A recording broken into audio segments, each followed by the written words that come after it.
Alright, we are still in the middle of talking with this dude. Whoop. I think it's funny because the delay. Just vibing up top of your head. Yeah, you just chill there. Just hang out there. Have fun. Enjoy. Okay. Okay, I think the music is too loud. No, it seems good. Can't help with the noise today unless I lower my volume. No, don't do that. Or just mute myself and listen. But if you don't want me to do that, I won't. Okay, let me see. Let me see if I don't turn to the menu. Configure? Yeah, that's all correct. What I wanted to do is lower this a little bit. Okay, I think that's what I want. I think this is how I want it. We're good. Oh, this is right after Shiloh just leaves, right? Yes. Yeah, after Shy just abandons us. We found out he fucking lied. That bastard. After he disappeared up the road, Liz sat her butt down, right in the sand with no concern for how dirty your dress might get this time. Go after Shiloh just to talk with him?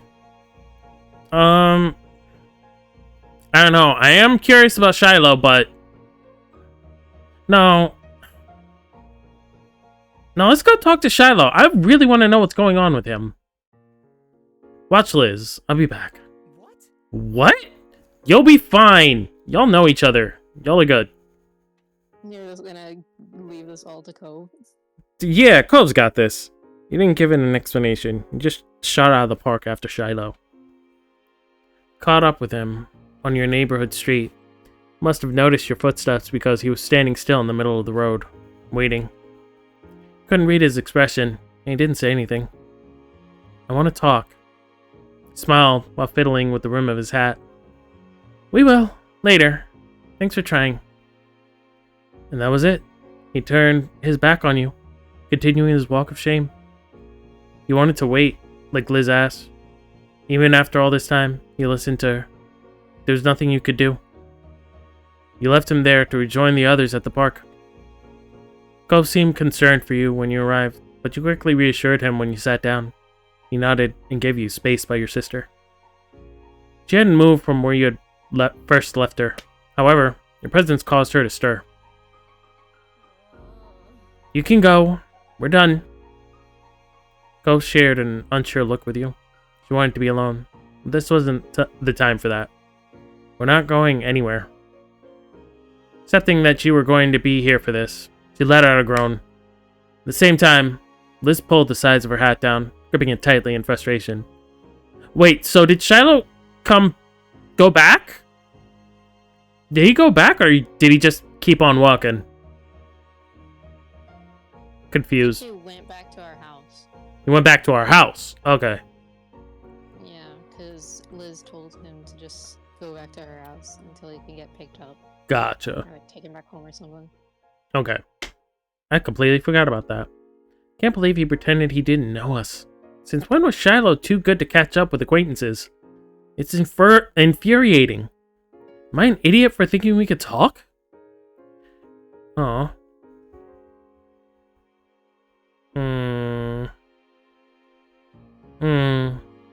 Poor Liz. You wiggled over even closer to your big sister, so your shoulders were touching, and you let your head rest on her.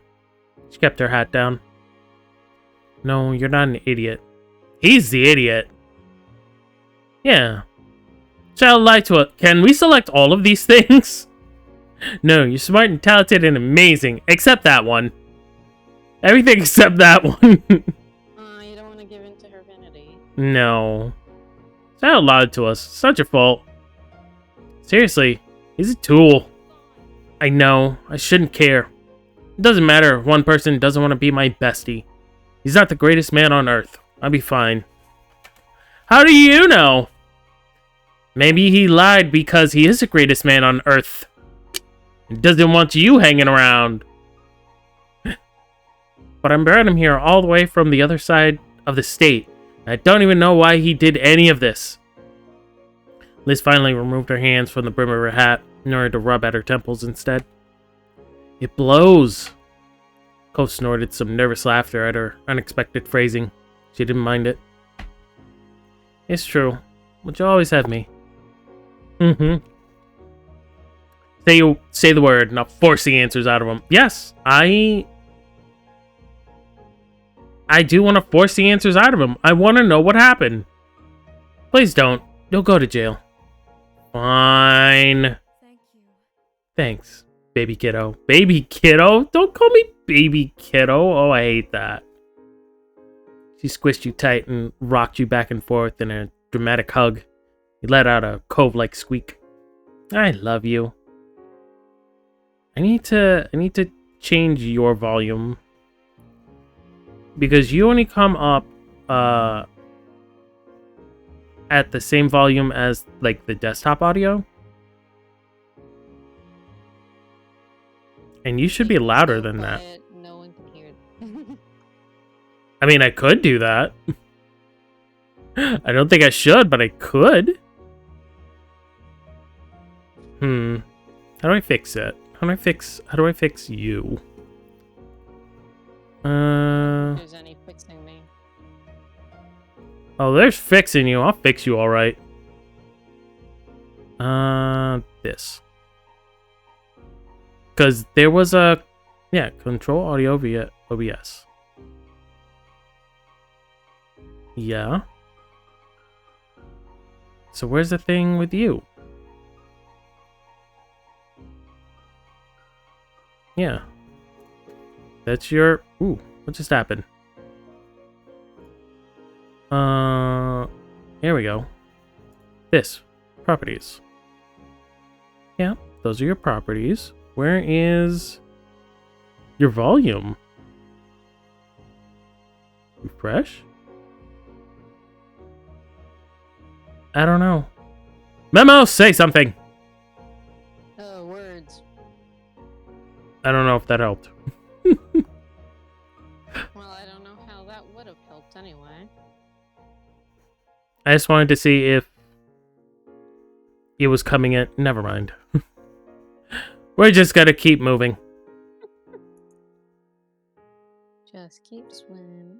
Just keep swimming.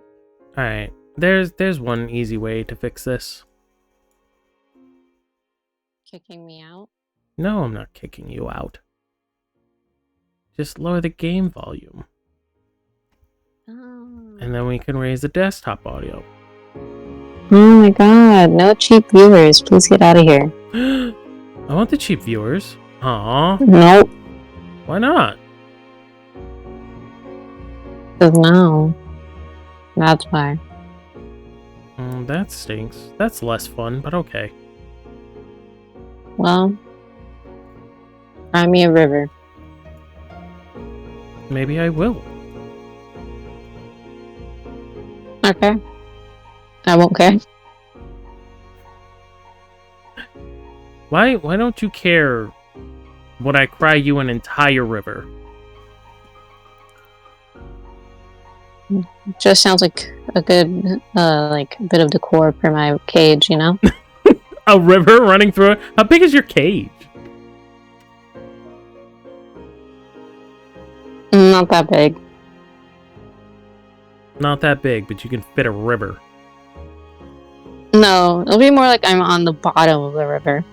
Okay. Anywho. Back to this. Back to the game. I think I got all the sounds correct. I love you too. What is family for? Well, I thought it was for hogging the phone while growing up, but this works. I'm pretty sure it is too. I'm pretty sure that's what families are for. She released you with a shaky, self-impressed laugh. Oh, and thank you too, Cove, for being around. We are practically family ourselves, right?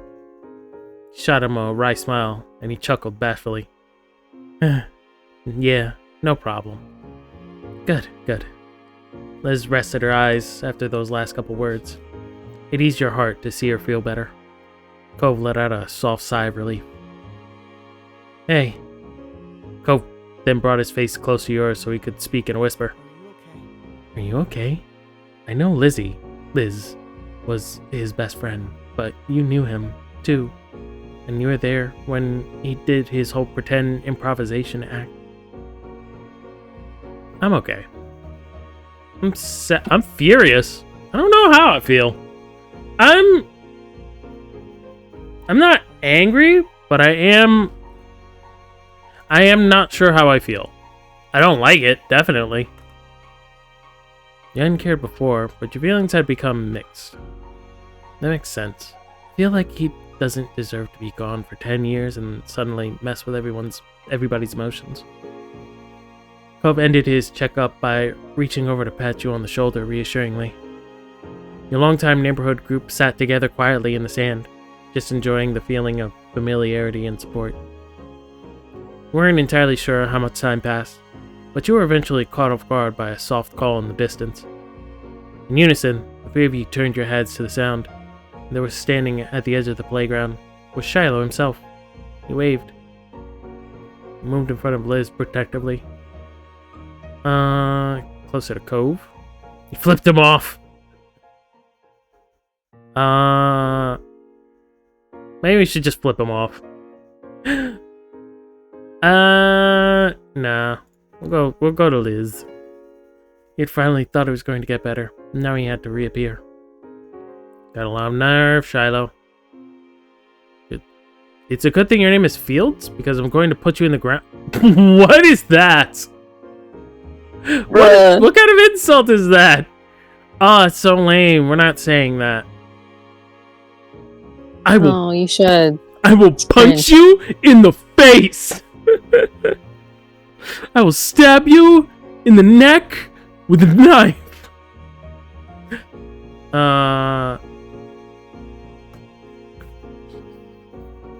Punch him, even though you're a full-grown adult.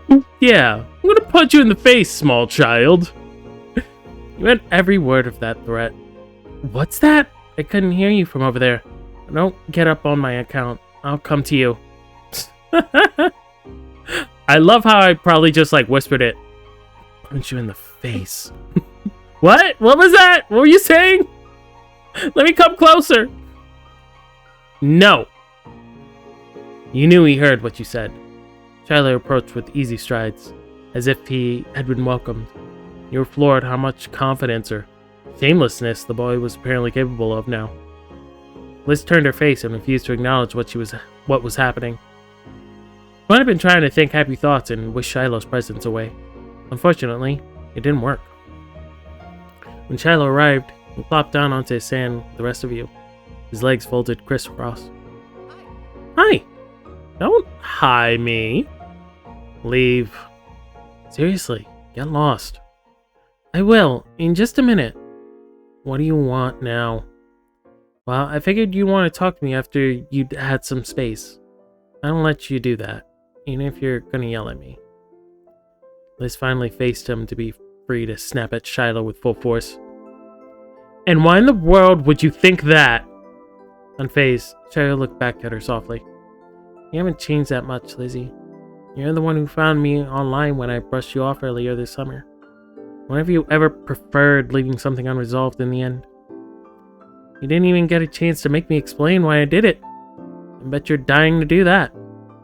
Liz grinded her teeth, quietly fuming. Shiloh had called it right, and that sucked for her. Yeah, go figure. He might actually know you. Fine, I'll bite. Give me your excuses. Well, mostly, it was really bad timing. I could have handled it a lot better if I had known I was going to see you that day. If there wasn't a self-appointed hall monitor dutifully watching every move people made. And, hi, good to see you, gotta go was simply too much for your little heart to manage. Of course, the goal was to keep as much distance as possible. Admitting I was the guy you knew wouldn't have been helpful. So you can't stand us. And me trying to reconnect with just a huge pain for you after all? Amazing. Wonderful. Thank you so much for saying so. No, that's not it. Don't feel bad, though. You're almost never wrong. The older sister's brow twitched as she stared at Shiloh in tired disbelief. He smiled back at her brightly. I did it so this wouldn't happen. What? I dealt with that situation the way I always do. By saying stuff I didn't exactly mean, because it's just easier that way. You heard, Jeremy. It's what I'm known for.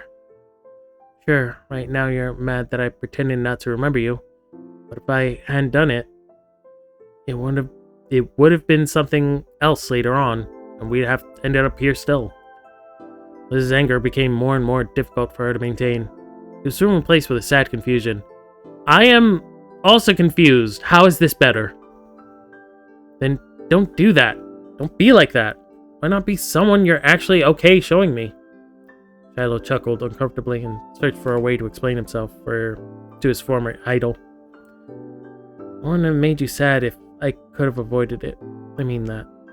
I thought I could at least finish this visit without issues. Jeremy wasn't someone I expected to call me out. That's pointless to him usually. I'm not going to be someone whose personality revolves around making you happy. No matter how much I follow others, it wasn't for them. Every decision was mine. I couldn't be in charge. So being a sidekick to the best option was something I did for my sake.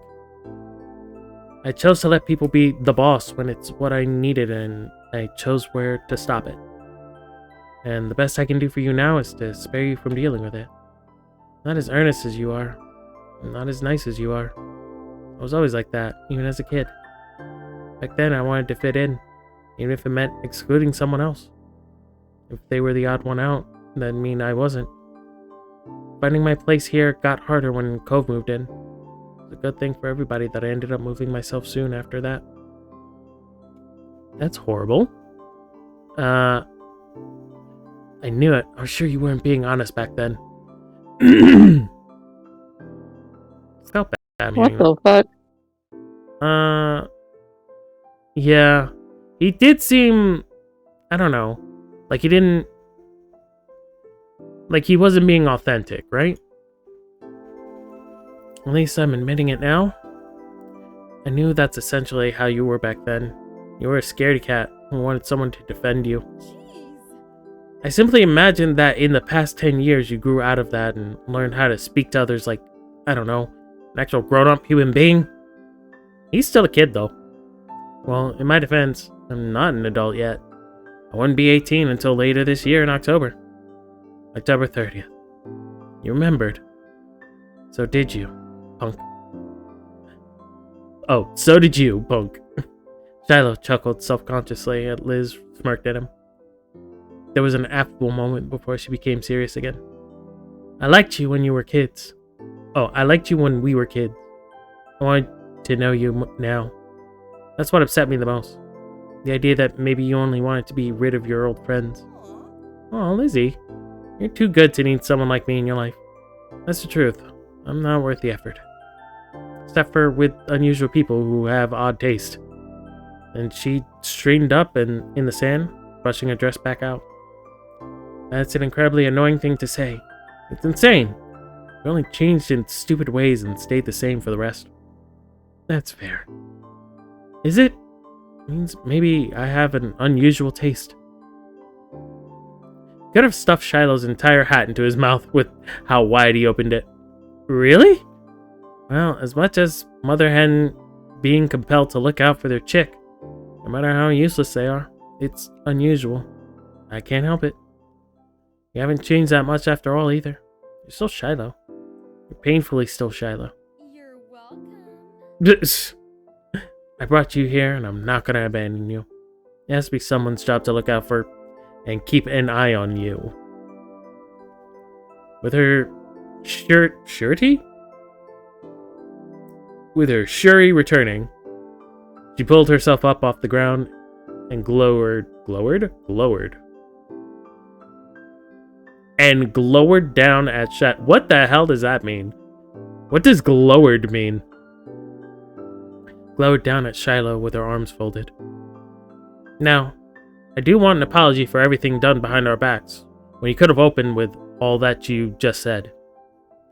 Should have given us a real chance or stayed home. The stunt was rude. To me and 22. And Cove, too. As bringing the baby chick comparison back to life, Shiloh dutifully did as he was told. Sorry, Liz. That voice. Sorry! Sorry, Lizzie. I'm so sorry. Sorry, Lizzie. Number 22. Cove. Everyone. I didn't want to cause problems or ruin the day. You don't have to accept just because I'm saying it. Not everybody needs to like everyone. Alright then.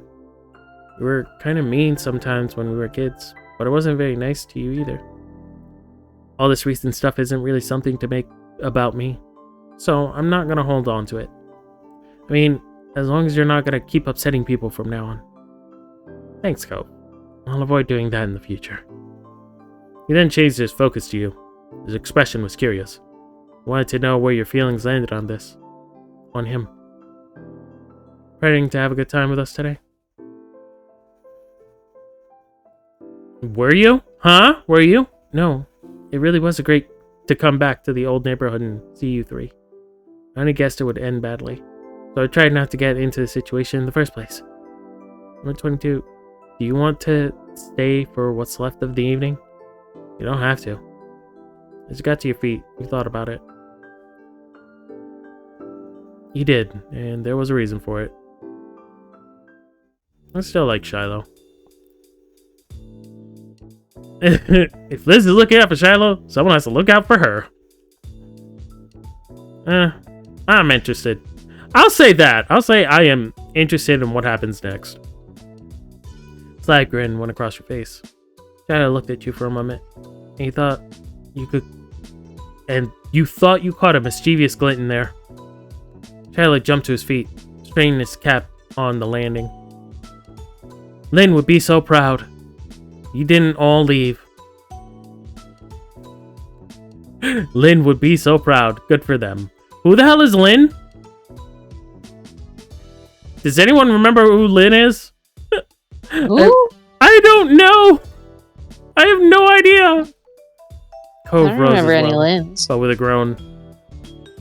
Another group mate? Nope. He's our group supervisor. He's also friends with my mom. Oh, okay. And if you were still wondering, that group is for people who have difficult to deal with attitudes. Jeremy and Nate being in it makes a lot of sense. Huh. Yeah, I thought that too. I thought it was like a problem child group. I'm just like, Shiloh is shy, but I didn't think he was a problem. I thought he got into some trouble or something. But, okay, this, I guess that works. I guess that makes sense. He is the problem. He is the problem. The problem is him not, like, speaking up for what he wants or something? Something like that. Tyler spoke simply and finished his thought with a breezy shrug. Liz sighed loudly, and then she smiled ruefully at him. Geez, Shiloh, you certainly made yourself other people's problems since leaving. Well, now you all know me better, too. Thanks for sharing. A small smirk appeared on her face as she watched Shiloh. He didn't fail to notice the hint of sarcasm in her voice. And thank you, 22. Accompanied by a warm smile, Liz's tone was sincere. I can keep hanging out with everyone, too. Sheepish, Cove rubbed his arm. Liz's smile stretched into a grin at that news. Aw, thanks for sticking around. Well then, what now? Four of you stared at each other in silence until Shiloh tentatively made a suggestion. No, we all just stood there and stared at each other until it was time for Shiloh to leave. That'd be amazing. Just us sitting around a circle, just staring. I do that all the time. Exactly. That's how you know that you're friends. You just sit in a circle and stare at each other. I'm pretty sure that's how that works. Would anyone want to build a sandcastle? That sounds ideal. Your older sister began to truly relax again. We were glad to see it. Glancing at Cove, he nodded in agreement with Liz. Yeah, I like that idea too. It had been a long time since you last built a sandcastle together. You were already looking forward to burying your feet in the sand. Then, we're all agreed. Come on, gang. Let's go play at the beach. Come on, gang. Let's split up. I'll go with Daphne and Velma. Scooby and Shaggy, you go that way. The sun was far across the sky when the four of you trailed down from the park to the shore in comfortable silence. It was hard not to think back on how familiar it all felt. Never thought the four of you would ever be here together again. It wasn't long before you were sitting on the wet ground, busily pushing as much sand as possible into a lump. You all worked together quietly, but every so often, Tucker would drift through because of the castle's lopsided development. Leaning tower of sand? At one point, Cove stretched his legs out completely, and in the incoming waves started reaching his toes. He initially was caught off guard and almost jumped into the castle, but ultimately didn't resist the water. I'm amazed he would ever get startled by water. Water just seems like something he'd be so excited about, even by surprise. After that, group worked with purpose to finish before the ocean could tear it all down. Though even still, Liz ended up taking time to be particular about the castle's rudimentary design. I must be losing battery. I must be low on battery. I feel I'm having trouble with words today. The words are not wording. I'll do my best. The words are fine. You're the problem. Thank you. I appreciate your feedback, Memo. Where's that You're mute welcome. button? Where's that mute button? Bruh. Shiloh, of course, backed up all their plans. Cove was a dissenting voice, wanting to keep things more laid back. Things got pretty boisterous. Being there and doing this with Cove, Liz, and Shiloh felt weirdly different, yet also weirdly the same. So, what happened with the amusement park? You were pretending not to know, weren't you? Both you and your sister glanced at Shiloh, silently re-asking the question. Under the weight of all three of you taking a turn to ask about it, Shiloh finally gave in. Yeah, I'd like to know, like, why would anyone have a problem with it? I know these are, like, problem kids who are all little assholes, but I don't know why anyone would care that he has friends from when he was a kid. I don't know. Might have had an idea what he meant. The thing is, there's someone we're both familiar with, and she asked Jeremy to the amusement park one time. He asked Weevil to the amusement park one time. He accepted, but just complained about it. So I suggested that maybe me and her should go together. Weevil also agreed that it'd be more fun to go around the park with me. That's what he meant when he said he was on my side. She still went with him, and now Weevil is embarrassed to admit not that he was turned down, but that he was the preferred option then. It's hard to believe.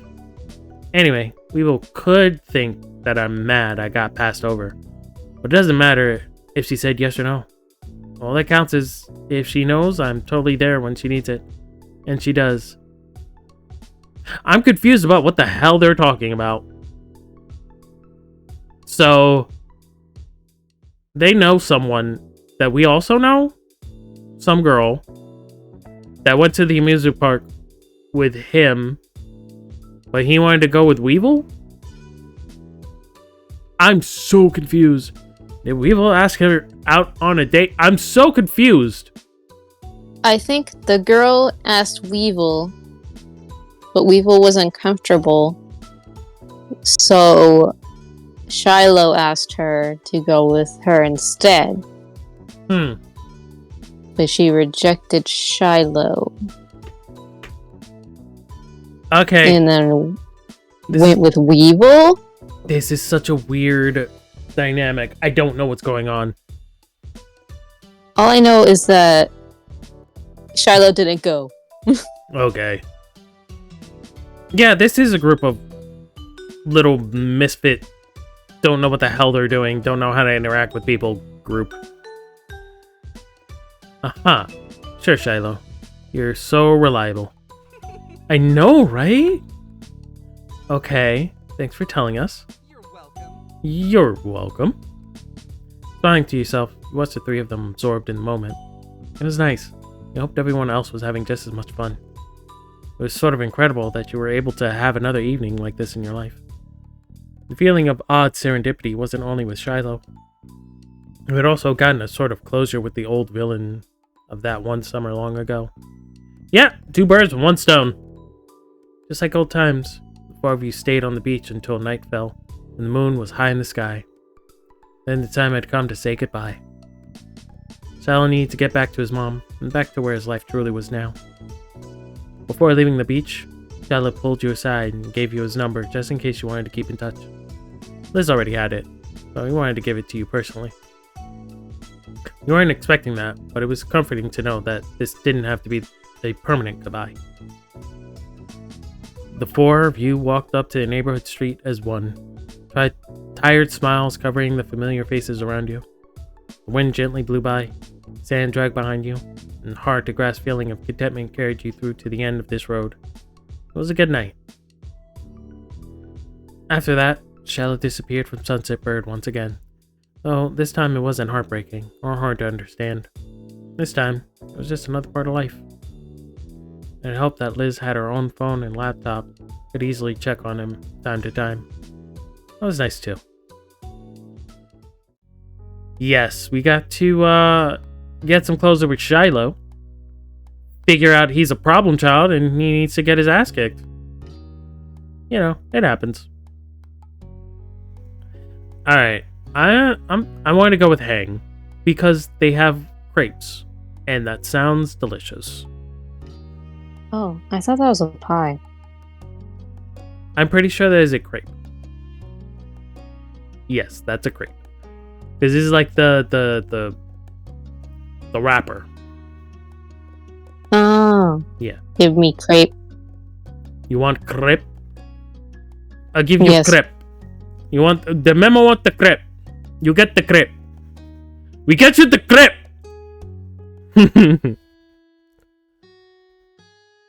Now we're back to food. We're back to a food story. This feels right. Yeah, that's what I expect with these dreams. You expected to just be hungry the whole time? Yes. You grabbed a large beach towel from off your bed and stuffed it into a bag. You had already packed your water bottle for your upcoming beach hangout session. Stars had aligned. Somehow everyone was free today. Miranda had set things up with several bubbly phone calls between you, Cove, and Terry to find a time to hit the beach. You were hoping that this would be a fun time together. Why is he shirtless in our room? Dude? Dude. Put a shirt on, please. Why are you shirtless in our room? Cove sat on your windowsill and kicked one of his legs into the air idly. Did he just come in through the window again? Does this man While he was shirtless? While he was shirtless. He walked up to our house with his shirt on, but before coming through our window, he took the shirt off. That's concerning. Someone called the cops. We should call the cops on him. Hello, officer. There's a guy out here. He will not use the front door. Keeps coming through our window shirtless. Can you take care of that? Can you remove him from the premises? He already had his swimsuit on. His towel was bundled under his arm in a misshapen ball. Shown up earlier that morning with a surprising amount of enthusiasm, still shirtless. He was chatting as you caught up to his preparation. But seriously, I couldn't find my swimsuit this morning. Looked everywhere, and it disappeared. I had no idea what I was going to do. I took my shirt off because of it. I was very distraught. You could have gotten a new one somewhere. What happened to all your other swimsuits? I do imagine he has a bunch of swimsuits. Yeah, completely vanished somehow, just like your old sand pail. Yeah, just like that sand pail. Totally didn't just lose your stuff again. Seriously? Very funny, 22. That was different, and I was 8. Are you sure that was different? Bet it wasn't. Anyways, I don't know why I was in the bathroom when I never put it there. He gave a small smile and readjusted the towel in his arms. He now could see that it had been folded at some point, but then rolled up and carried without much care. I'm so glad. But I'm just glad I found it. It would have been crappy to lose my favorite trunks. It was nice to see Cove so happy and comfortable in what he was wearing. No, it's not. I don't want you to be comfortable shirtless in my room. Can you be a little more uncomfortable and maybe put on a shirt? I would like to be comfortable with you being with a shirt. You being comfortable is making me uncomfortable. Humans are weird. Humans are weird. You Put a want damn shirt on. Nobody wants to see that. Nobody likes you uncovered. I keep myself Who did covered. No one not can see find my it wires. You walked over to your dresser and mused about how you had picked out your own swimsuit. Luckily, since you were average height, you only need to worry about finding the right size when it came to the shape of your body. You were medium? And you had noticeable muscles. Your body was soft. Your body was delicate. We have a very delicate bottle. Bottle? I think we're machines, so we have muscles. We'll just say a little muscle. Your build was toned and firm, with muscles that were there, though slight in size. We wouldn't be squishy. We're made of metal. I'm sure our builder gave us some muscle definition, just for aesthetic reasons. You become heavier than what you used to be when you were younger. You've grown over the years and fleshed out a little more. You had gained more muscle in recent years. You had gained more parts in recent years. Some parts were replaced. It was clear when compared to how you were when you were younger. Are you okay? You alright? Oh yeah, I was thinking about some things. What things? Just myself and my body, really. His eyebrow rose at your admission of self-reflection. And what do you think? What do you think of who you were? Consider your identity further. What do I think of how I am? Your identity had different facets to it. You still don't know what you identify. You still don't know what identity you felt truly comfortable with.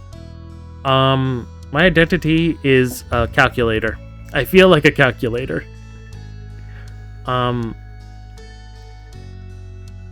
pretty sure I'm binary. I speak binary, so I think that makes me binary.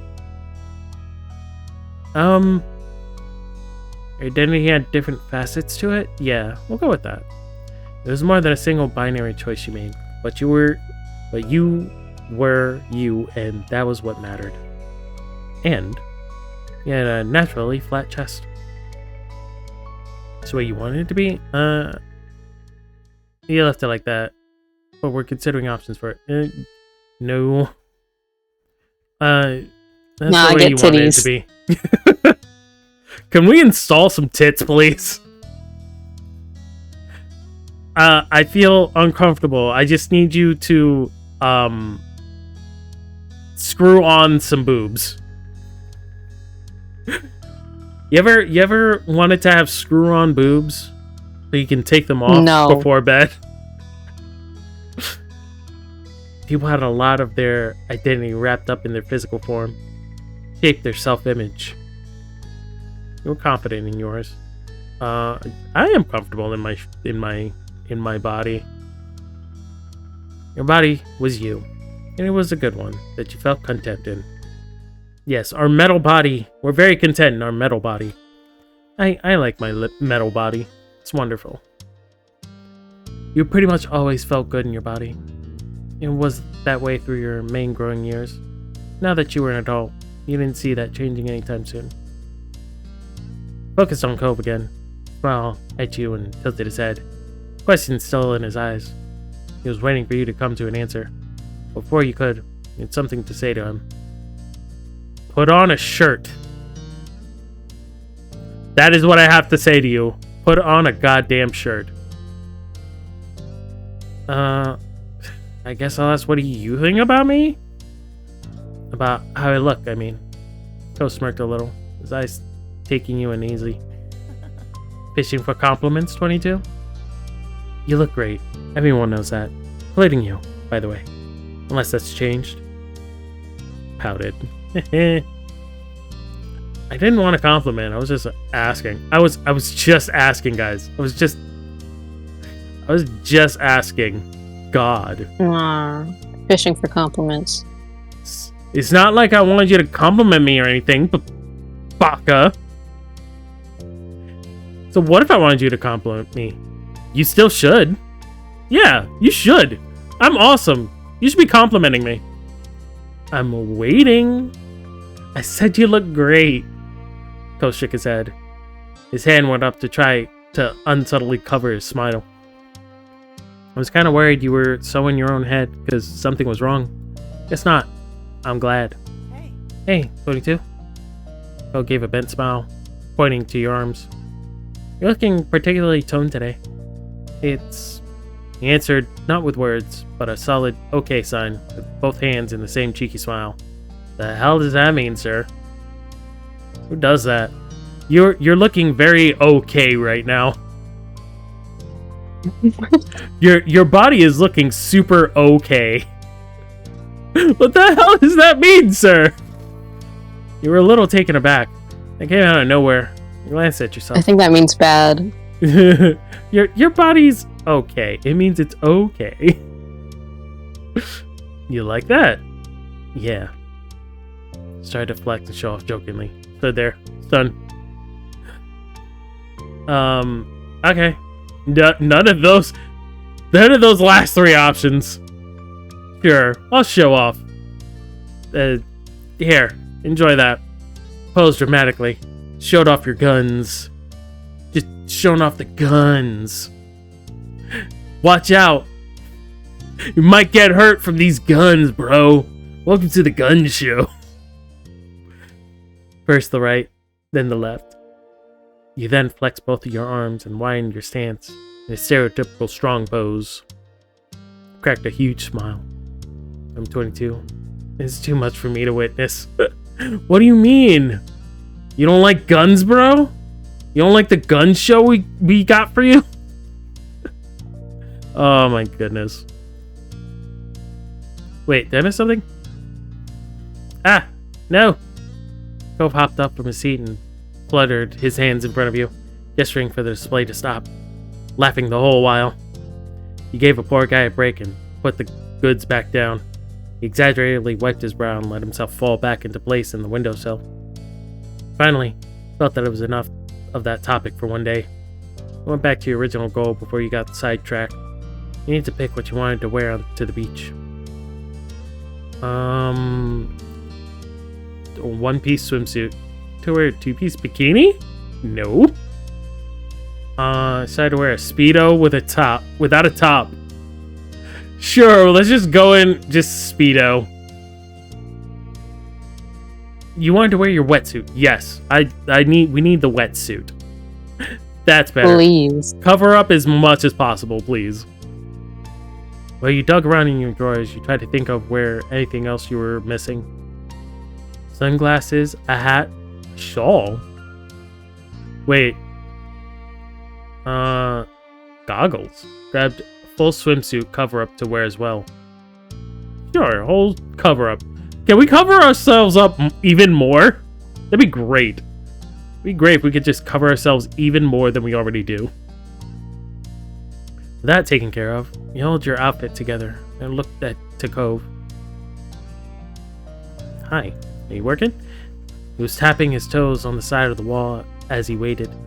He vaguely wondered if he thought that it was a comfortable place to sit. You hope so, given how long he'd perched on it. Regardless, it was time for him to go. You weren't going to put on your beachwear with him just chilling there. I need to change. Cove smiled, content with being kicked out. Alright, get the hell out! Just because you're comfortable being naked doesn't mean we are. Cove lowered himself off the windowsill, walked by you to get to the door, politely patted you on your arm. Bye. I'll see you out front. Okay. When you were alone, you got undressed and put your swimwear on. You also checked your beach bag for one final time, and it seemed like you hadn't forgotten anything. Left your room and hurried down the stairs, ready to meet Cove. Made sure to lock your front door and walk outside. Cove stood in the road, looking down and scuffing his feet in the asphalt. Why are you guys just standing in the middle of the road? There's a sidewalk. We have sidewalks. You don't need to be in the road. These guys just don't care about cars. Is that how unlively this town is? Is that how quiet it is here? They're not worried about cars at all? That or they want to get hit. Maybe they do. Cove's testing out his abs. Be like, nah, I could totally take a car. That car couldn't hurt me. Have you seen my abs? I could totally take a car to the chest. Or they're going to be so bright that it blinds the people driving. They're just completely gonna miss them because they're blinded and go veering off the road. Yeah. You better get away from our house while he's doing that shit, actually.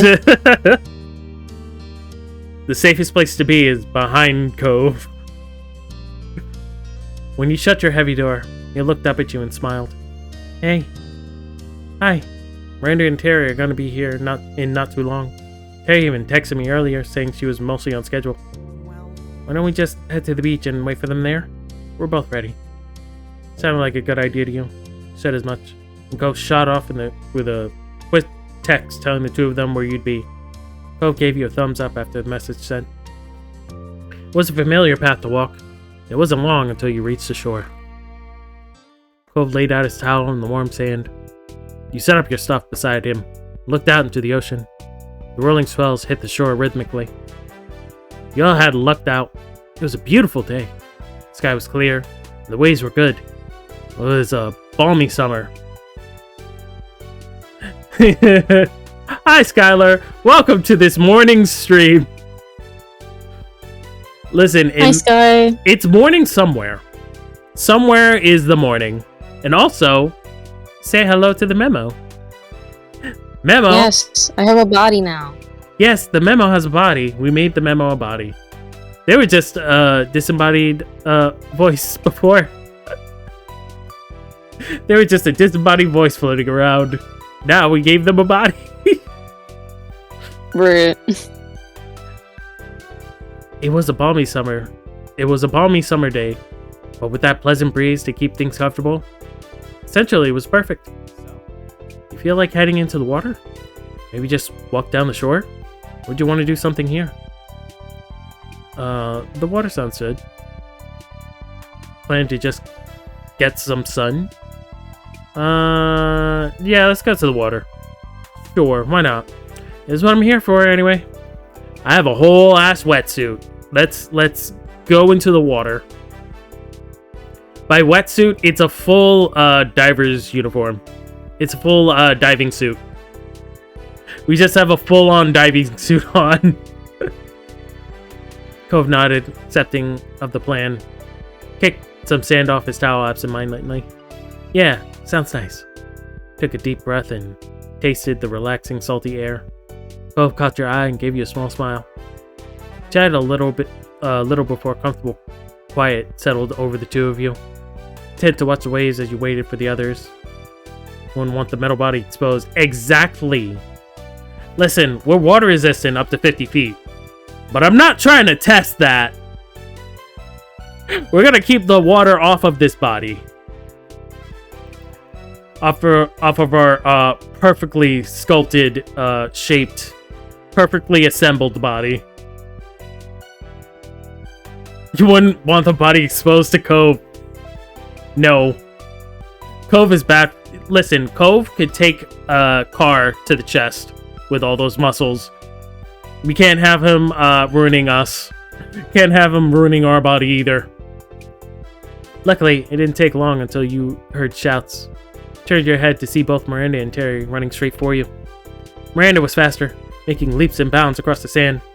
Terry followed in her wake, laughing with her towel clutched around her shoulders and flowing like a cape.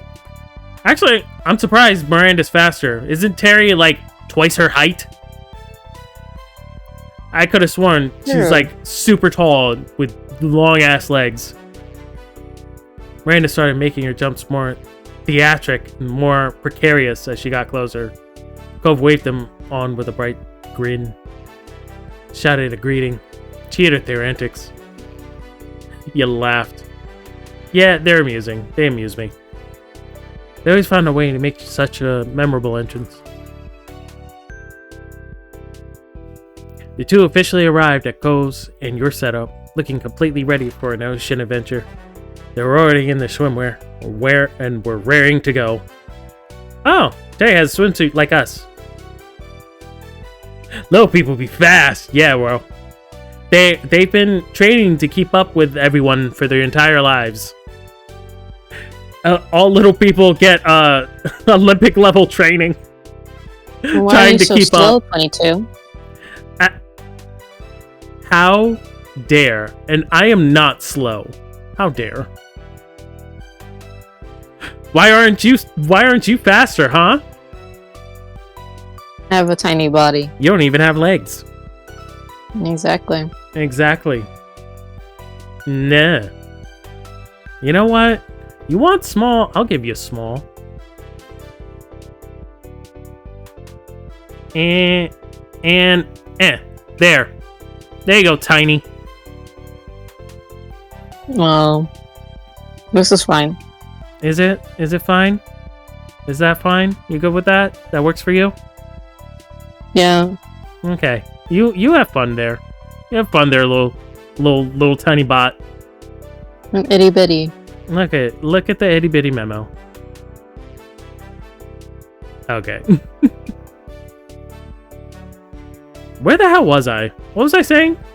Two fitfully rides at Cove's in your setup, looking completely ready for your ocean adventure. They're already swimwear and wearing ready to go. Hey Terry, Miranda, welcome to our beach. Hi. Hello, hello. She beamed and Miranda nodded with a smile. Man, I'm so pumped. Yeah, really glad this worked out. What have you guys been up to over here in your town? Cove? 22? Have we missed things? Yeah, you missed a whole stuff about Shiloh, who you don't know or care about. So you missed a lot. Fly, Memo, fly. Scatter 22's memories across the... No, don't do that! Do not do that. I don't know, that sounds like a good plan. That sounds like I'm about to press the explode button. You're not going anywhere. Not with my memories. I'll make you forget that you have to do that. Yeah, no. I'm just trying. How dare? How dare? No. You know what? Where's that button? Might as well just use it now. I hate to get me an explosion gif. Can we just... Bro. How about every time I press the button, I just want a little keyboard that shows Memo exploding and falling to little pieces. Is that too much to ask? Can we get one of those? I'm gonna have to draw that. Well, yeah. Go make it happen. Make it work. You have till tomorrow. I want to blow you up as soon as possible. Scatter my memories, huh? Fine. Fine. Fine. Fine. Cove blinked and then shrugged when nothing he wanted to mention came to mind. Shrugged like Cove. Gave a vague answer. You gave a recap. Sure. We'll tell you our family is gay as ever. We're all super duper gay. Your moms were the same as ever, for the most part. Although they were definitely still adjusting to you being an adult now. Liz has asked you to take pictures of her latest makeup look the other day. There's nothing too dramatic going on right now. Is Liz like a Instagram influencer?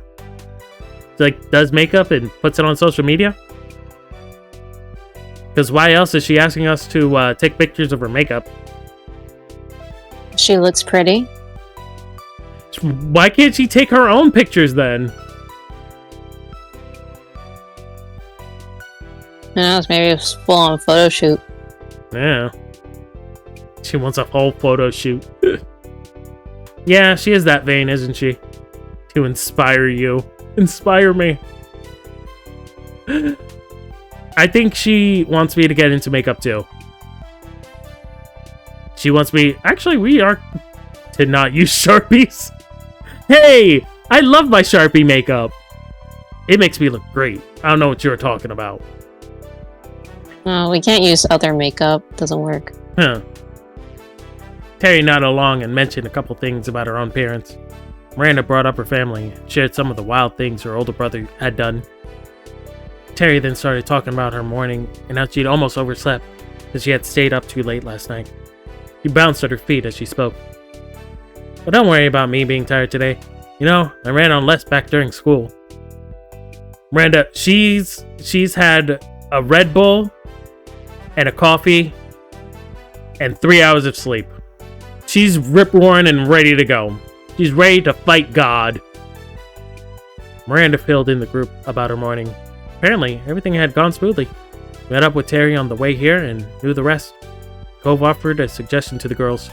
Hey, why don't we take this out to the water? Oh yeah, definitely. Felt pleased that Cove remembered what you wanted to do. Sometimes you can be thoughtful like that.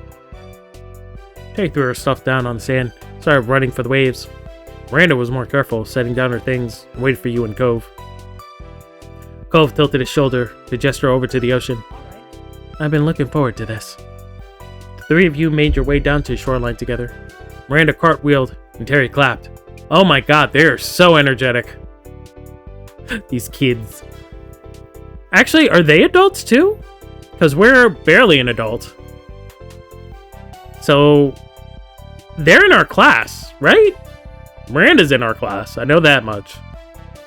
I think so. So we're all technically adults. Soon, all four of you were in the water.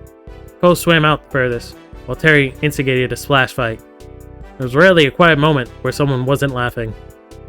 Hours passed, and the group had moved between different activities, some low-key and some more exhaustive. For you, it was another break time. Sat on your towel and sipped at some water. Your friends were hard at work, bearing Terry's full body under a pile. Miranda used her arms to force sand up around Terry's sides. Cove worked on covering Terry's feet. Took another drink and closed her eyes. Eventually, shadow passed over you, dampening the light that was still notable, even behind your eyelids. Hey, who's standing in my light? How dare? Why is it you? Why are you standing there shirtless over me, covering my sun? Checked to see Cove had joined you there. He knelt down to dig around in the pile of assorted beach stuff in the middle of everyone's towel setup. Pulled out the sunscreen. Took a seat next to you in his towel. He opened up the bottle with a soft pop and began to reapply the cream. Hey. Hey? What you doing there? No, I do not need help. After he finished up, Cove let out a comfortable sigh and laughed off into the distance. But then he sighed again, this time in an exaggeratedly disappointed way. Wondered if he was going to sigh again, even more dramatically if he didn't say anything. Raised an eyebrow, chuckled. Oh, Cove, whatever it is, I'm sure it's gonna be okay. Whatever it is, it'll be okay. After all, this is an excellent place to hide a body. Haha! Yeah, it'll be fine. There's bodies all over here. It's fine. No one's ever gonna find them. No one will ever suspect a thing. He gestured to Terry, who's practically just a hill of sand with a human head at this point. Awesome. I got a quick chuckle out of him, but he quickly hid his amusement. Cove shook his head, comically despondent.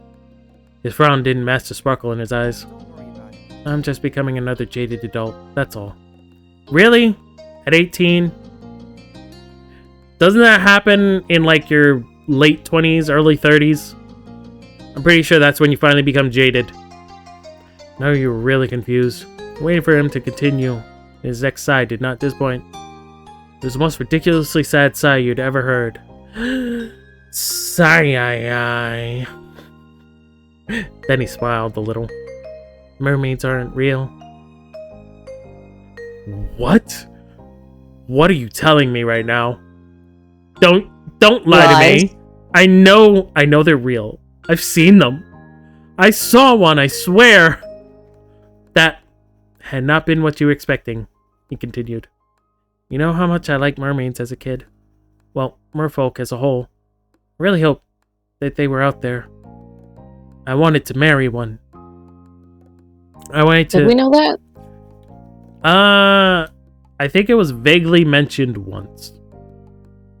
So, how am I supposed to remember that shit?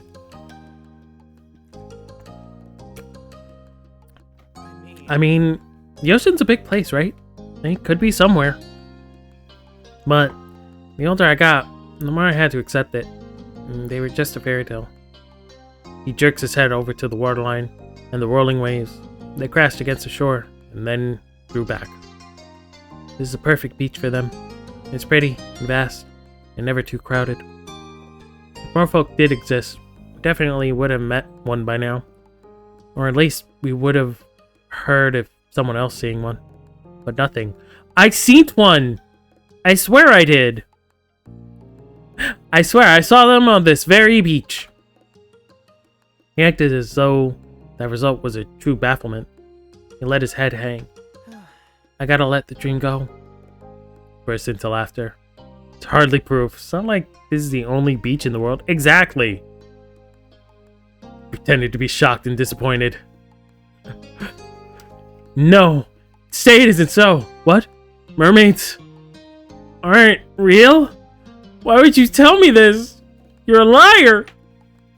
You looked at him and tried to get fake tears to start welling up in your eyes. Damn! We're a pretty good actor. We can cry on cue. Pretended? Pretended. No, there's no pretending. We are shocked. We are in shock and awe at this revelation. I'm pretty sure Cole's lying to us. You have to have faith. If you have faith, then you will find the mermaid. You looked at him and tried to get fake tears to start welling up in your eyes. I can't believe it!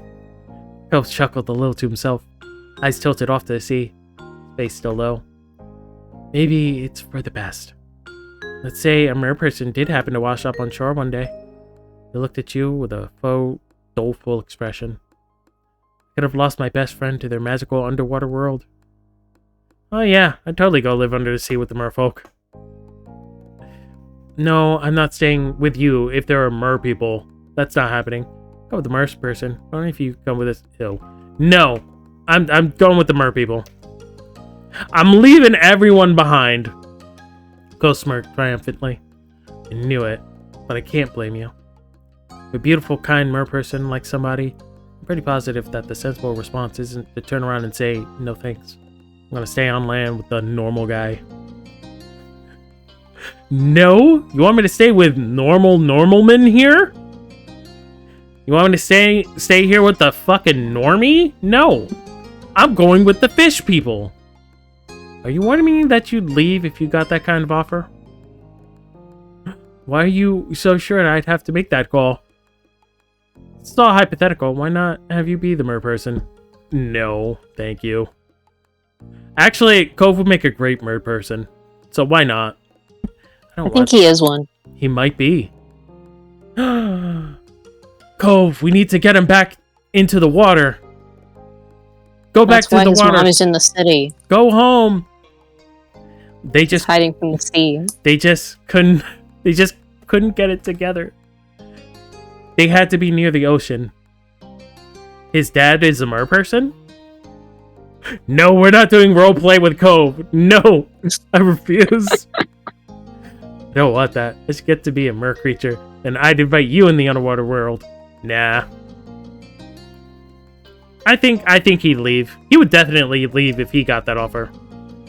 You don't want me to be blindsided when you ditch me for a mer creature if they were real? No, that isn't the same thing. A mer person did magically appear. I'm not the one they'd be calling for. It'd be you, for sure. Uh-huh. We were completely flattered by how highly he thought of you. Toss him in and see if he drowns or not. Yes! If we throw you in the water and you live, you're a mer person. That's how that works. Then you heard Miranda screech. Your attention immediately switched over to your friends. You saw that Terry had gotten impatient, shifted her legs. The walls Miranda had been meticulously building collapsed into a wet heap of sand. He surveyed the damage critically. I'm gonna have to start over on that part. You just want to give up on this now? No way. No way! Burial must continue. I'll try not to move anymore. Yes! We have to build her a monument? We have to build a monument on top of her body. His eyebrows. You said we don't get to see his eyebrows? His wavy little eyebrows? Okay. If you're sure, I'll try and fix this. Miranda started to rebury her, and Terry shot her a thumbs up. She realized too late that moving her arm was a bad idea. More of the sand on her crumpled, and Miranda put her head in her hands. Now we gotta do it all over again. Good job, Terry. You had one job. Your one job was to do nothing. And you failed. You're an absolute failure. Good job. Cove caught your eye and started to drag himself up. Seems like we're needed. You agreed and followed him over to the girls. Miranda nodded you both with appreciation. The three of you did your best to finish the job. You all worked out a system of using just enough wet sand to help hold the rest together. With 3 people, it didn't take long for Terry to be entombed. Terry grinned massively. Miranda offered high fives. The pile was officially done. Oh yeah!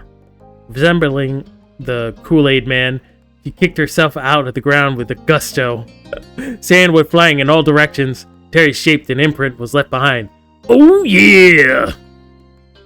Oh yeah! Love it. That is the perfect response. Miranda yelled again, and Cove chuckled. There probably wasn't a better way to get out of it. 4 of you continued to have a good time.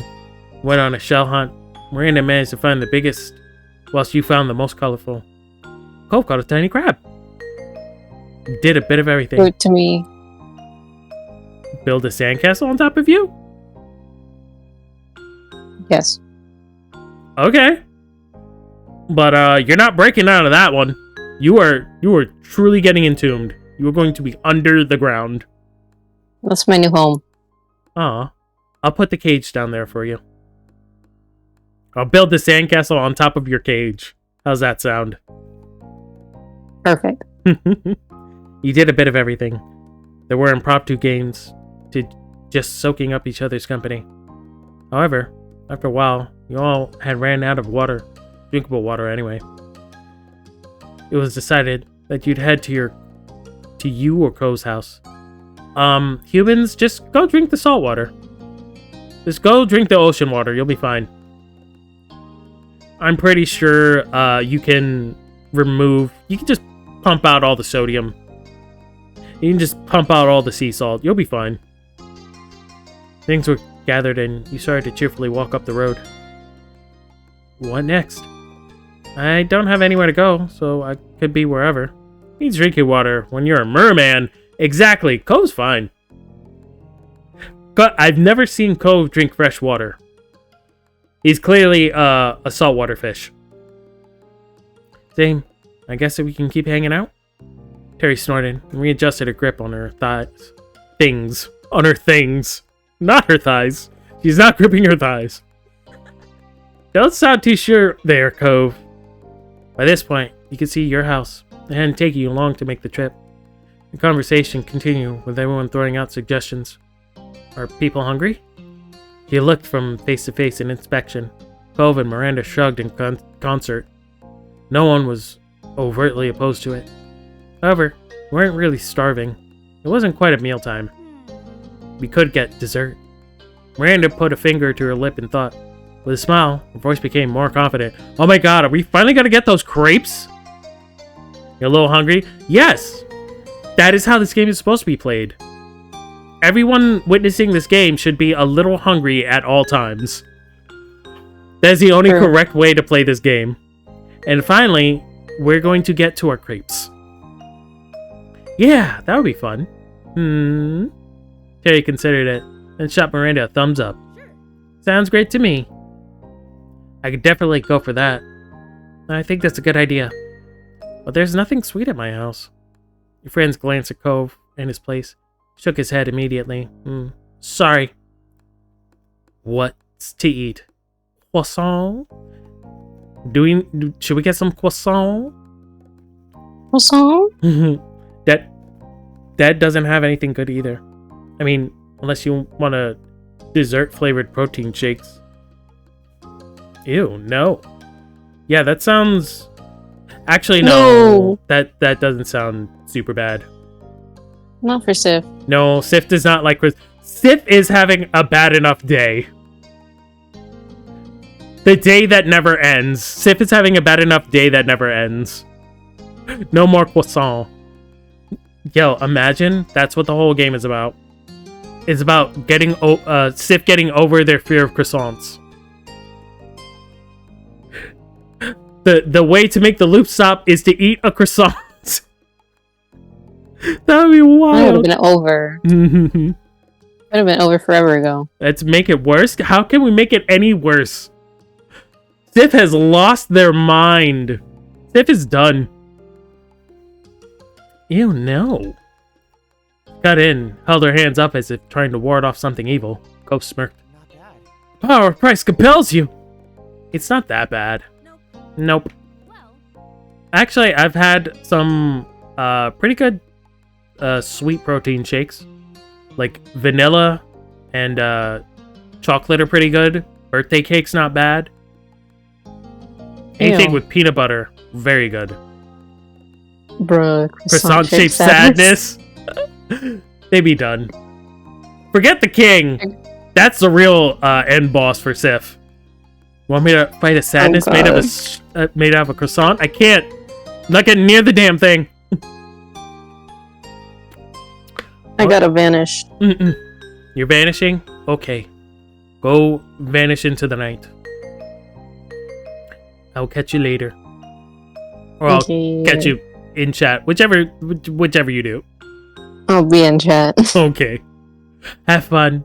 Thanks for dropping by. And of course I love the PNG that we have for you. Thanks. I drew it myself. Yes. You did a good job. You did excellent. Okay, bye-bye. Bye. And now I'm alone. I'm alone with you. Hi, Skylar. Exploding in 3, 2, 1. Press the button.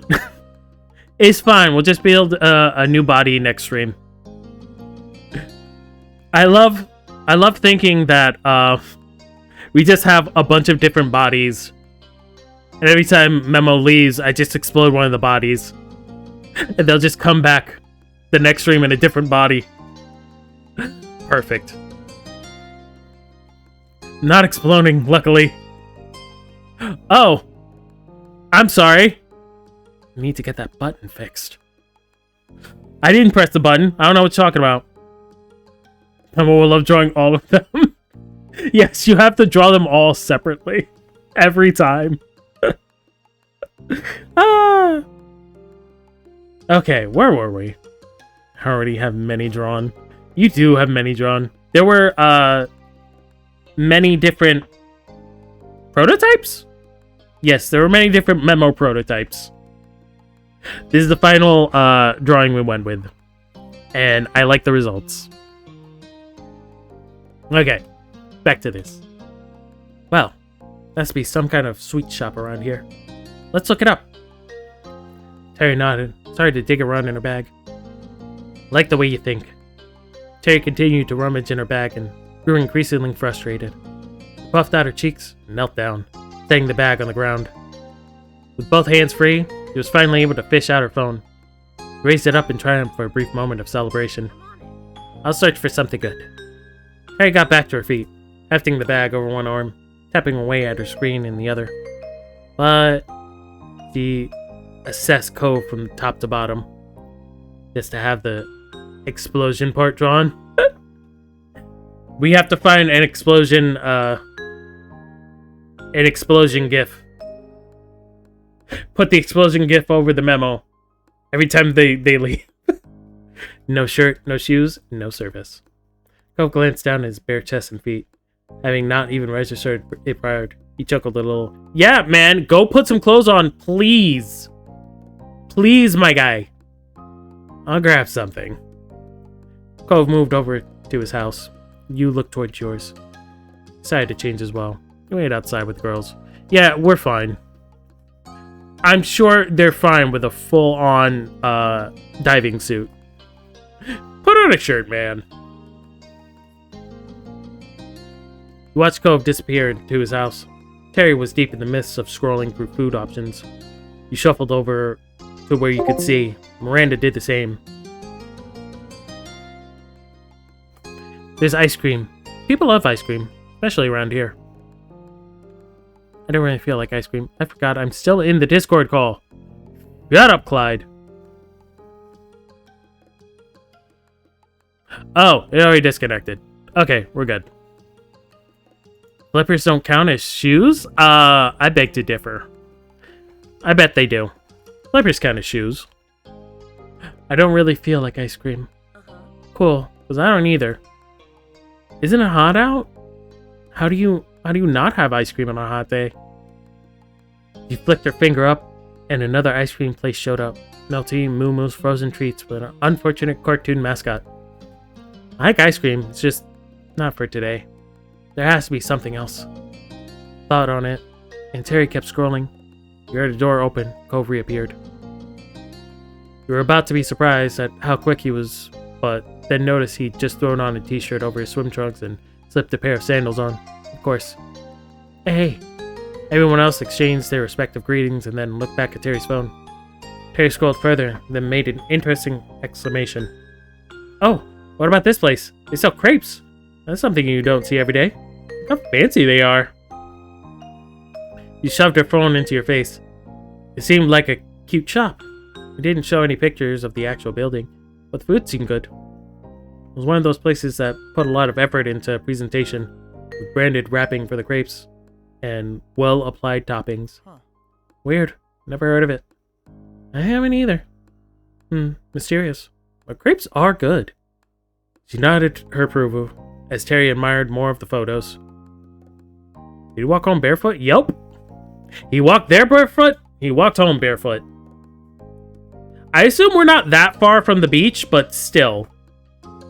You could at least go there with some sandals. Do they have vegan options? Yeah. Do they have vegan options? Because, that would be helpful for everyone on the hot lava. On that hot floor. Cove's used to it.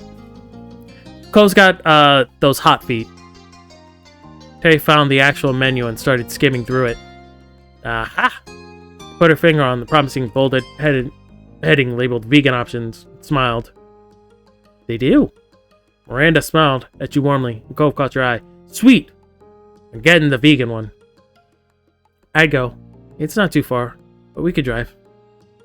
Terry cheered at the success of a plan made. You all walked around to Cove's car. He had to run inside once more to grab his keys. He wrote, "Wash me" in the dirt on his car. Obviously, this isn't even a choice. You didn't even need to give us this choice. That is the only option. You noticed a thin coat of sand and dust on Cove's car. It'd probably been a while since he washed it. The smirk, you carefully wrote, "Wash me" with your finger. Very nifty. Good work. I wonder if he's even going to notice. Car beeped and unlocked. Cove ran up to you with his car keys in hand. His hair slipped into his face and he brushed it back. Shotgun! He clambered into the passenger seat without hesitation. He didn't argue and climbed into the back with Miranda. Darn it! We didn't call it shotgun. We should have known. We should have known! Probably about a day since washing it. Really? That's all it takes? That's all it takes for a car to get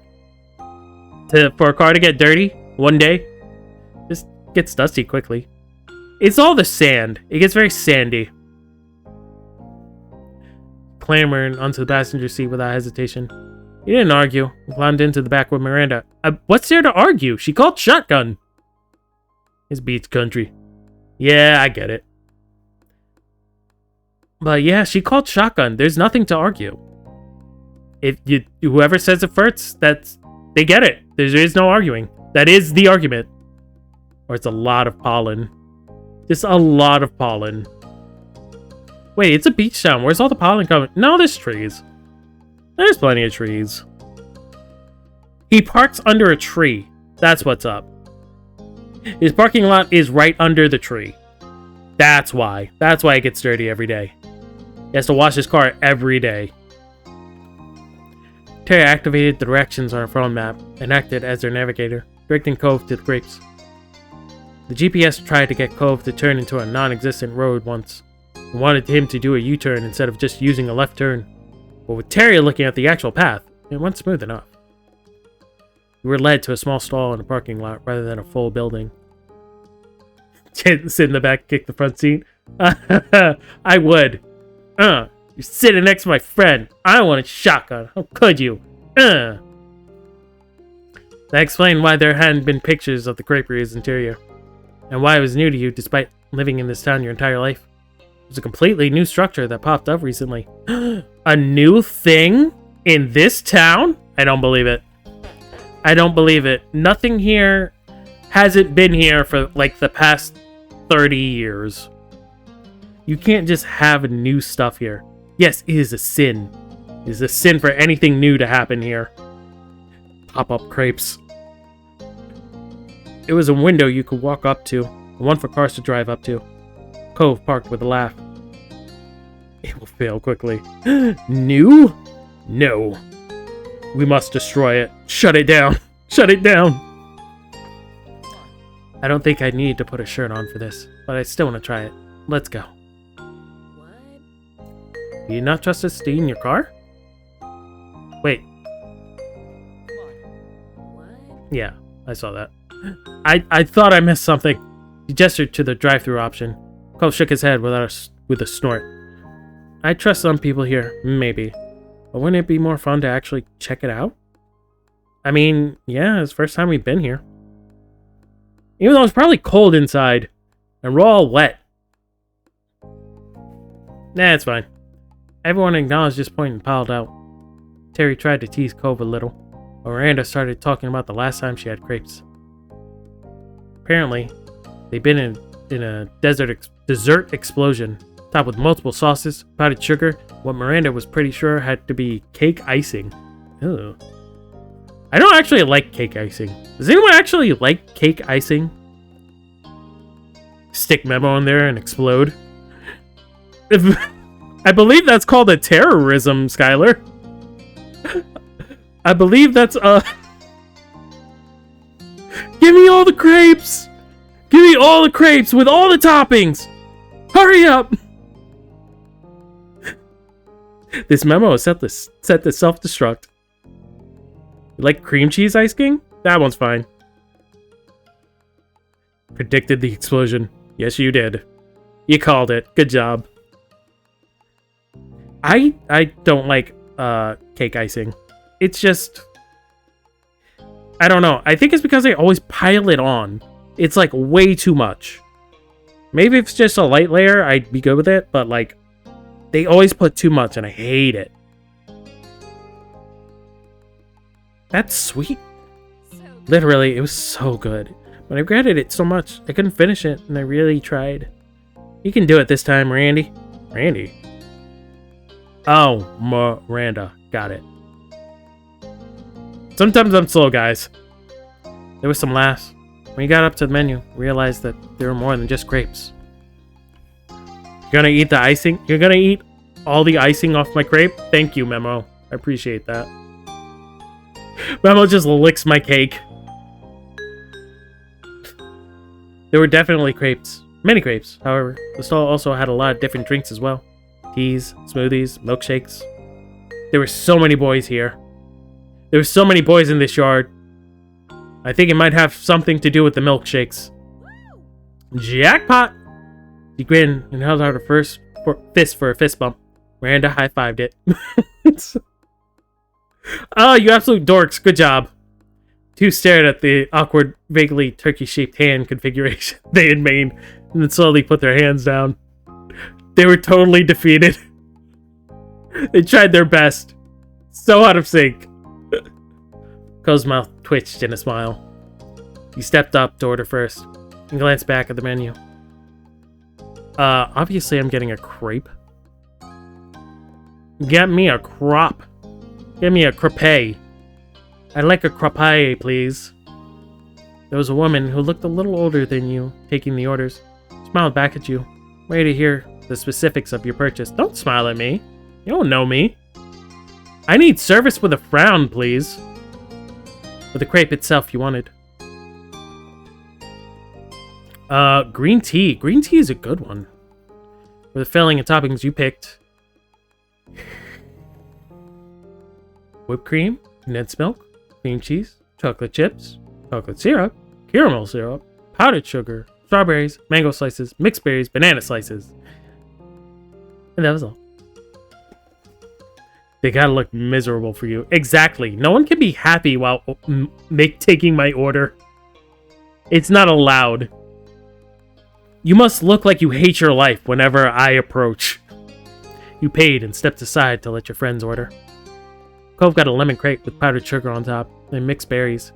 He also got a plain strawberry smoothie. Terry went crazy with toppings. Although she ordered a plain crepe, she had it smothered with whipped cream, cream cheese, chocolate chips, chocolate syrup, and bananas. Ha! We still have more stuff than you. Miranda opted for a frappe with caramel syrup and condensed milk. Four of you stood off to the side as you waited for your treats. 22, man, your crepe is gonna rock. Yeah, obviously. High five for topping appreciation. She held her hand out expectantly. You fist bump it. Left her hang. No, I'm definitely fist bumping her palm. Terry stared at your hands. She blinked. She looked between Miranda and you. Yeah, that just happened. Bananas and brains? Brain crepes? Anything but not the brains. Anything but the bananas. This is just a thing now? Yes, this is a thing now. Get over it. I don't know what you mean. Miranda's voice was surprisingly serious, while her face looked like she was seconds away from laughing. Terry shook her head dramatically. Order for number 22. Oh, I gotta get that. Grab your order. It was very heavy. Things were pouring out of the sides. It could barely hold itself together. The crepe was splitting apart. You ordered so many things. Somehow, brains had gotten on it. You did not complain. The others didn't take much time after that. With the goods collected, everyone admired their treats. Terry dug right into hers, and Miranda gave hers a tentative sip. Terry nodded, acceptingly with her mouth completely full. Miranda tilted the frappe over to her with a grin. Terry sipped it. Clearly loved it. Raised her crepe over to Miranda. You could tell that there was an intent to make it look nice. But with all the assorted toppings piled on, only so much could be done. Miranda took a huge bite with gusto, sighed happily. Terry seemed satisfied, took another slurp of Miranda's drink. They had both only gotten one thing properly because they knew they'd end up sharing. Are we sharing too? Cove went over to you. There was a definitive interest in his eyes at your order. Gotta try it. Lemon with the berries is really summery. Tasted his and shared yours. Okay, I guess we're, yep, we have to share germs. Everyone share germs. He handed you his crepe first, and you tore off a piece and put it in your mouth. It was tart from the lemon, with the syrupy berry mix brought in the sweetness. The balance between the thin, almost spongy crepe and the juicy toppings made for a unique set of textures. You passed him yours, and he tilted his smoothie over. He took a sip and had to suck up a large strawberry chunk before the actual smoothie came up the straw. It was mostly smooth, with the delightful tiny crystals of ice, and the occasional bit of fresh strawberry. Matched well with the crepe with even more berryness. So much berryness. Just berries on berries. Cove enjoyed his sampling too. He had a giant smile on his face and looked almost disappointed when you swapped back your treats. With that, Cole started to eat his treats in earnest. You saw him take a huge gulp of his smoothie, and then without swallowing, he added a bite of his lemon crepe. Just mouths stuffed with all sorts of grape and drink all at the same time. That is so many flavors going on. Especially with my Franken crepe. These guys, yep, they're kids, alright. They're child adults. They're child adults. I just need to get a little bit of everything all the time. His habits of mixing foods together wasn't anything new. He hummed in satisfaction, so you guessed he must have liked the combination flavor. Cove? Terry tore off a piece of her crepe and held it out to Cove. So? Care to make a trade? Sure. Yes, everyone, share the germs! Instead of continuing to loiter in the parking lot, however you started to walk down the sidewalk. There was a lot of sharing going on, with great bits and toppings being passed around. Just... it's funny. We all ordered our own things, but we're all just having bits of each other's. We all get equal amounts of each other's stuff. You wouldn't have been surprised if Terry ended up drinking more frappe than Miranda did. Kept going down the way, eating, drinking, and chatting. Eat all the flavors in one huge crepe. That's what we should have done! We should have took all the crepes and put them together to make one giant crepe. It would have been awesome! Crepezilla. We need to make Crepezilla. You hadn't realized just how far the group had wandered until you ended up at now leaving zone. Apparently, you were about to just walk right out into the middle of nowhere. How do me and Cove not realize where the hell we are? This is like the second or third time we've been here. How do we not recognize this? Terry took her mouth off Miranda's straw and stopped sipping the frappe. Impossible! Preposterous! Are we already at the end? I just forgot how tiny this town really is. It seemed much bigger when we were kids. Cove chuckled a little, swallowed a chunk of Terry's crepe. I guess. It kinda is, huh? It didn't feel this small when we were growing up. Because we don't have a memory. Memo took this memory out of here. We forgot all about running away. Definitely felt bigger then. Always seemed like there wasn't much here. No. This place is tiny. Small beach town. There was a time when Sunset Bird had felt huge. It seemed as endless as the ocean. There was always some street you hadn't wandered down. Something new for the tourists. But now, I realized it was just a pond in this big, big world. Seeing the definite end only reinforced this. Here was the boundary that proved your hometown could be walked out of with ease. Guess it means we should probably head back. One doesn't just walk into nowhere land. Speak for yourself. Let's go into the middle of nowhere. Let's go become forest people. Let's all become forest nymphs. How about that? Not only one, Terry. There's four of us. Terry scrunched up her face, not wanting to acknowledge the bad joke. He decided to ignore it. It stinks having to go all the way back. I think Cole's gonna give me a piggyback ride. Yeah, but it's not like there's anything out that direction. And if we did keep going forward, it'd be an even longer trip home. Stared off into the stretch of road as Cove agreed, and he didn't want to go out any further. Yeah, we've already made this trek back. It was hard enough as is. We don't want to do it even further down. Can we take a break here first before we turn around? I've been walking for a while, and someone finished my drink. Right on cue.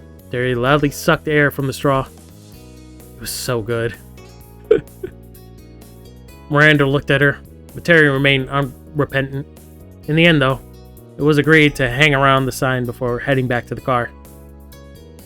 It didn't take long to finish the rest of the food and drinks. Everyone gathered up the trash and stuffed it into bags and pockets for now. The group relaxed on the grass, keeping account of all the cars that drove past. It was not a high number. 14. The newest passing car drove to town from somewhere outside. But as the vehicle came by, it slowed down and watched it as it ultimately rolled to a complete stop. The black car parked right by the new now leaving sign.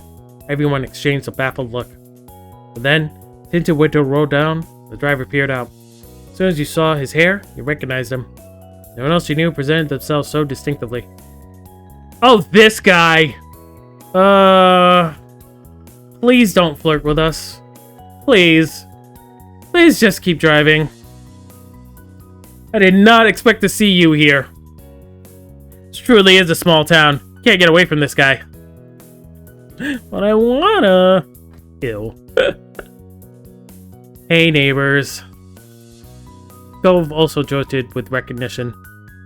Pasted on a cordial smile and waved politely. Afterwards, he put his mouth back over the straw of his long, empty drink, as if trying to act cool. Yeah, just act cool. You wonder what he was doing? Yeah, I'd really like to know what he was doing here. It's pretty random to just so happen to come across someone like Baxter. He seemed to be driving into town as well, so you wondered what his day had looked like. It looked sharp and sophisticated, like he'd just done something professional. Well, if it was now professional to look a little goth, that is. You thought, I think it is. I think nowadays it is pretty professional to look a little goth. And thought about the odd picture this made. Fancy black car pulled over to talk to a group of teens, mostly still in beachwear. Isn't he the same age as us? I'm pretty sure he is. Miranda was incredibly confused and shrank back to watch. Terry tilted her head in an unspoken question. Cove made a quick gesture, pointing toward Baxter, and a light bulb went off for Terry. Ah, that's the new person in the condo. The B-Man, right? The B-Man. Yeah, Baxter. No, we're calling him the B-Man from now on. Yo, B-Man! Oh, I wasn't sure if I've ever actually seen him. Her voice was quiet. Miranda usually got shy around new people. Terry was quite the opposite. Bzzzt. The B-Man. Bzzzt. Incredible. This is perfect. Terry hopped up from the grass and ran to Baxter's car, full of excitement. Behind her, Miranda picked herself up and dusted imaginary dirt off her clothes. Sent a searching to look to you and Cove, to which Cove shrugged. Miranda nodded, with clenched fists, hesitantly followed Terry. Terry bent down to talk to Baxter through his window. She blasted through introductions with Miranda putting in a shy wave. Cove looked at you. Still clearly had no intention of going over. Stay with Cove. I am not sure. I don't... Alright, come on, Cove. Let's go at least watch out for these girls. Come on, let's go and see them. Don't put Cove through that. Cove pouted, cheeks flattered out in a childish puff. Huh. I don't wanna. He's our neighbor. We should be neighborly, I guess? I don't want to. I don't know what to say. You can go. Let's wait here until he's gone. He should come. You can do it. You can do it, buddy. You want to be the only person who doesn't go see him? Well, why can't you stay here with me instead? Sighed. It was definitely going to be difficult about this. Some days, he really was that same grouchy 8-year-old you met all those years ago.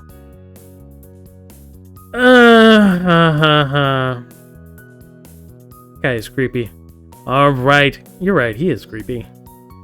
Alright, we'll stay with you. Two of you waited for the others to finish up. Couldn't hear what they were saying from there, but you could see from the body language that Terry was up to something. Miranda didn't like it. Oh god, what now? You and your neighbor exchanged a look. After Miranda seemed to calm down slightly, Terry turned around to wave at you. Put her hands on her face, making a megaphone. Come on! Get over here! Baxter is giving us a ride! Of course he is. Cole's mouth popped open in surprise. His lips curled together in clear displeasure. All right. I should have known. He's always pulling something. He took a slow breath and then shrugged. Guess we have to get over there. It's gonna be really awkward now, since he knows we tried not talking to him. Yeah, can't hide over here forever. Well, it's too late now. We're stuck in the car with him. The game is forcing us to converse with him. Followed him over to the car. Apparently, about to get a lift. Hell no, we're gonna get drugged. Oh god, no, we will not be accepting any drinks from you, sir. Listen, B-Man, neighbor, thanks for being neighborly. We're not accepting any drinks from you, sir. God, no. We were just happy to get a ride. Kind of annoyed that Terry did this. Felt uncomfortable to be getting a ride from Baxter. Yeah, a little uncomfortable with Baxter. He didn't know Baxter well enough to feel safe with him driving. Also, he's constantly flirting with you. We wish he would not do that. They have no survival instincts. Sure, he doubted he was going to kidnap everyone or something. I'm not doubting it. I'm pretty sure he might. The group had the numbers, and you were pretty sure you could all take him in a fight.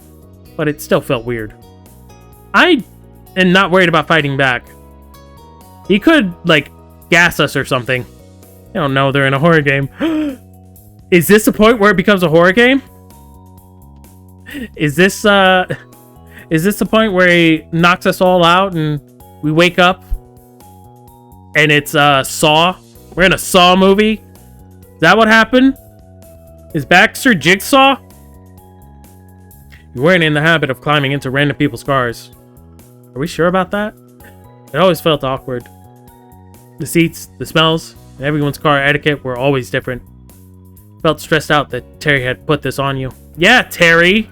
It's all your fault we're about to die, Terry! It's easy to get you out of town. Yeah, place is not big.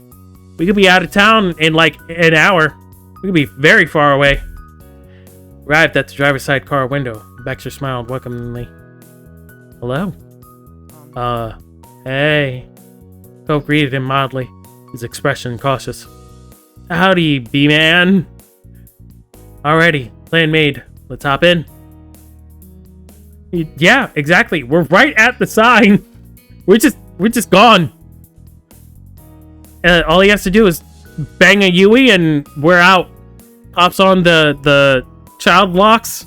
We're stuck there. He hesitantly opened the back door and slipped inside. The car was clean, smelled of air freshener. Stared at Cove for reassurance as you scooted all the way to the other side.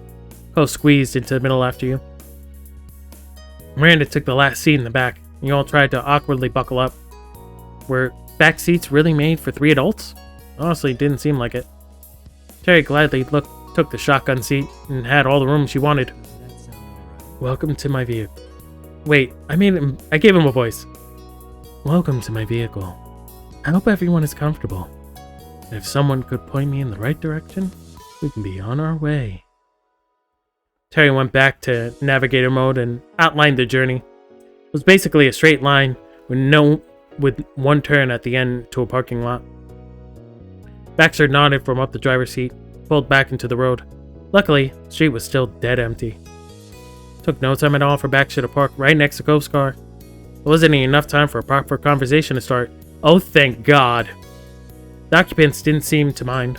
Their smiles all around when Baxter parked next to Cove's car. Luckily. I don't want to talk to this man longer than I have to. Woo! Miranda clapped quietly as Terry cheered. Cove chuckled nervously. You nudged Baxter in a friendly way. We're relieved you had made it. Yes, I'm relieved we did not get drugged and tied up. Need to get someone's attention.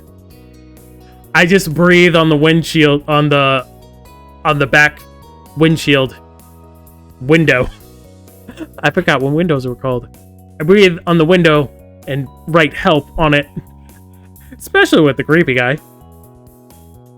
It had gone without issue. This time. B-Man hadn't spent excessively or stopped for another set of teenagers in swimsuits. Just driven down the road and now you were here. Sighed a breath of relief and put your hand on the door handle. We've arrived. That was easy. Terry flung open the door and climbed out. Thanks! Thanks, creepy dude! There was a big issue! Baxter was the big issue. Everyone else exited the car as well. Group thanked Baxter with varying degrees of enthusiasm. Baxter himself got out too. Everyone congregated again in front of Baxter's and Cove's cars. Cove looked at the back of his and frowned. Finally discovered the wash me you put on it. Worst timing. I have no regrets. I'd do it again. The game doesn't know what really happened. Yes, we're having a dream right now. We're asleep. We're asleep in his trunk. All four of us are just jammed in his trunk right now. Huh? I wondered who did that. Yeah, I don't know. Miranda? How could you? We're actually drugged. This is our imagination. I don't doubt it. In our imagination, we made it back safe. You snickered, along with Miranda. Realize you've been caught. It's a mystery. Yeah, that we'll never know. Right. Terry bounced over to Baxter and offered her hand for a handshake. Accepted it easily with a charming grin. You're a pal. Good job, old buddy, old pal, old friend. You're too kind. It was no trouble whatsoever. I'll be keeping this car all of the summer. If it suits you, you're welcome to take my number and give me a ring whenever you're in need of another ride. And that goes for everyone here. I have a car. Yeah, we're good. We're good, dude. Terry busted into laughter. Miranda fidgeted. He did not know what to do with that. Baxter really went fast, didn't he? He noticed her discomfort and smiled with a soft tilt of the head. I'd be happy to help again, but that's the only reason I offered. If you don't need it, you can pass on it. Uh-huh. No. And why weren't you good this time? No. We're never good when he's around. We have a Cove, and that Cove has a car. So we're good. We're good, dude. When the giggle subsided, Terry put a hand on her chin with brows furrowed. I wonder. Would that option be available right now? You could valet us somewhere cool. Don't go with this man. Don't trust this man. Don't do it. What? Are you out of your mind? Cove was taken aback. Put a hand on the hood of his car. Well, your car does kind of need a wash.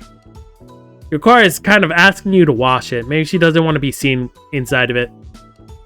Weren't we going back to the neighborhood? Wasn't Baxter going back to the neighborhood too? Why would we go somewhere else? Because we can. Oh god, Terry, what are you up to? Miranda squirmed nervously and then committed to piping up. We could go to the park near my place. It's a really nice place to hang out. You and Cove shared a look. The big park was pretty nice. Let's do it. Baxter tapped the side of his face in thought. It's doable. I hate when he talks. That sounds doable. He glanced at Cove and then switched focus to you. Well, Terry's on the bad side. You don't want to be on Memo's bad side. Cars like all the other. Well, we have two cars. Some people want to go to the park. I could still take the others home. But if everyone's going, it wouldn't make sense for me to not to. You decided to go back to the neighborhood with Cove. I'm continuing a hanging out session at the park. No, we're just gonna not be around Baxter. We'd rather go back for now. Let the group know. Both girls frowned. Neither wanted to leave you or go behind. Terry especially looked troubled and started bouncing in place. Today is all about us hanging out. Can't just bail. Miranda nodded and bit her lip. You don't have to go to the park. Going back to the neighborhood has plenty of appeal. Could prove to be a better idea. Cove winced and shook his head. I want to go to the opposite place of wherever Baxter's going. Can we do that? Can we do whatever Baxter doesn't want to do. No, really, it's fine. We've done plenty of hanging out today. If you want to go to the park, you should. You don't have to worry about us. Go have fun with Baxter. Okay. She didn't sound too thrilled. Miranda patted her on the shoulder. Okay. Guess we'll see you later then? Probably. Cole smiled, and she rolled her eyes at his wishy-washy answer. You knew you'd be seeing them again. Everyone finished saying their goodbyes, and the three climbed into Baxter's car. I don't know if we should leave them alone with Baxter. They're so focused on getting kidnapped by a creep. I mean, it is kind of gonna be Terry's fault if they get kidnapped. I don't know if I trust them with Baxter. Okay. Well, good luck to y'all. If y'all end up disappearing, I know what happened to you. You watched. Good luck. Good luck to y'all. Terry immediately started poking around the car's stereo system. Baxter didn't seem inclined to stop her. Miranda settled herself in the back seat and took a deep breath when she buckled herself in. Terry pulled out her phone, and thus she was going to help navigate to the park. Baxter rolled down his own window. See you. Have a safe journey back. I'll see you around the neighborhood. See ya! Get out of here. Nobody wants you here. Baxter started to pull out of the parking lot. Cove waved them off, stepping forward as they pulled away. And it was just you and Cove left in the parking lot. He rubbed his hands together for a moment and unlocked his car. Got into the shotgun seat this time. Cove took his place at the wheel, put his key on the ignition, and turned to you. I'm surprised you didn't want to go. Thank you for giving me an out. Actually, I only wanted to go so that you'd have a reason to leave. No, thank you for giving me an out. I don't want to hang out with him. I don't want to hang out with that guy. Cole smiled, satisfied. Finally turned his key to start the car. Car ride back passed quickly. They were all familiar roads you'd seen before. Soon, you returned to the comfort of your own neighborhood. Cole pulled in and parked, shut off his car. They both got out to stand in the road. I guess that's it. Thanks for the ride, Cove. I'll see you later. It was fun. Pleasant farewells given. You walked to your front door. Completely changed out of your swimsuit and into more comfortable clothes. That was definitely a benefit of coming back. Time ticked by as the sun started to set. Orange gold light streamed in through the windows. You could tell the weather was still really nice out there. Your attention was taken by your phone. Phone was probably in my hand. Miranda's personalized text tone sound. Yeah, I was probably already on it. I don't doubt it. At the top of the screen, a little alert told you that you had a new message. Hi, 22. We're gonna see fireworks. Ooh, fun. You wanna come? Oh. And Terry texted Cove. He said he'll be there. Okay, I guess if Cove's gonna be there, we'll be there. Fine. How did their trip start? At hanging out in the park and end in finding some previously unknown fireworks spectacle. It was definitely news to you. Fireworks? Okay. Sure. Let's do it. Okay. You thought a little more excitement would be fine. Tapped out a response and waited for Miranda to text back. Miranda sent back a cheery smiley face. Not even 5 seconds later. Then you got a yay, and she sent another message that told you that Cove would be out at his car soon. With Baxter, we escaped the creep just to be forced back. I know, right? But I don't know if Cove's gonna be super uncomfortable. We have to go with Cove, right? I hope not with Baxter. Can we... Hopefully Baxter dropped them off. Hopefully. Quickly got yourself ready and headed out into the world once more. On the way, you sent a message to Cove that you were coming. Texted that he was already outside. Just as promised, Cove was waiting by his car. He hadn't bothered to change at all. He was quite comfortable going around in swimsuit shorts. He slipped his phone into his pocket and waved you over. Without needing to say a thing, he got into the shotgun seat. Noticed that the exterior of the car was no longer coated with dust. Must have washed it in the past few hours. Direct action. See, we're here to make your life better. We're here to make sure you do your chores. Hopefully Baxter dropped dead. We can only hope. There's only one way to find out. Wait. The fireworks are a way to hide that we are going to murder Baxter. Plans on swimming away from trouble.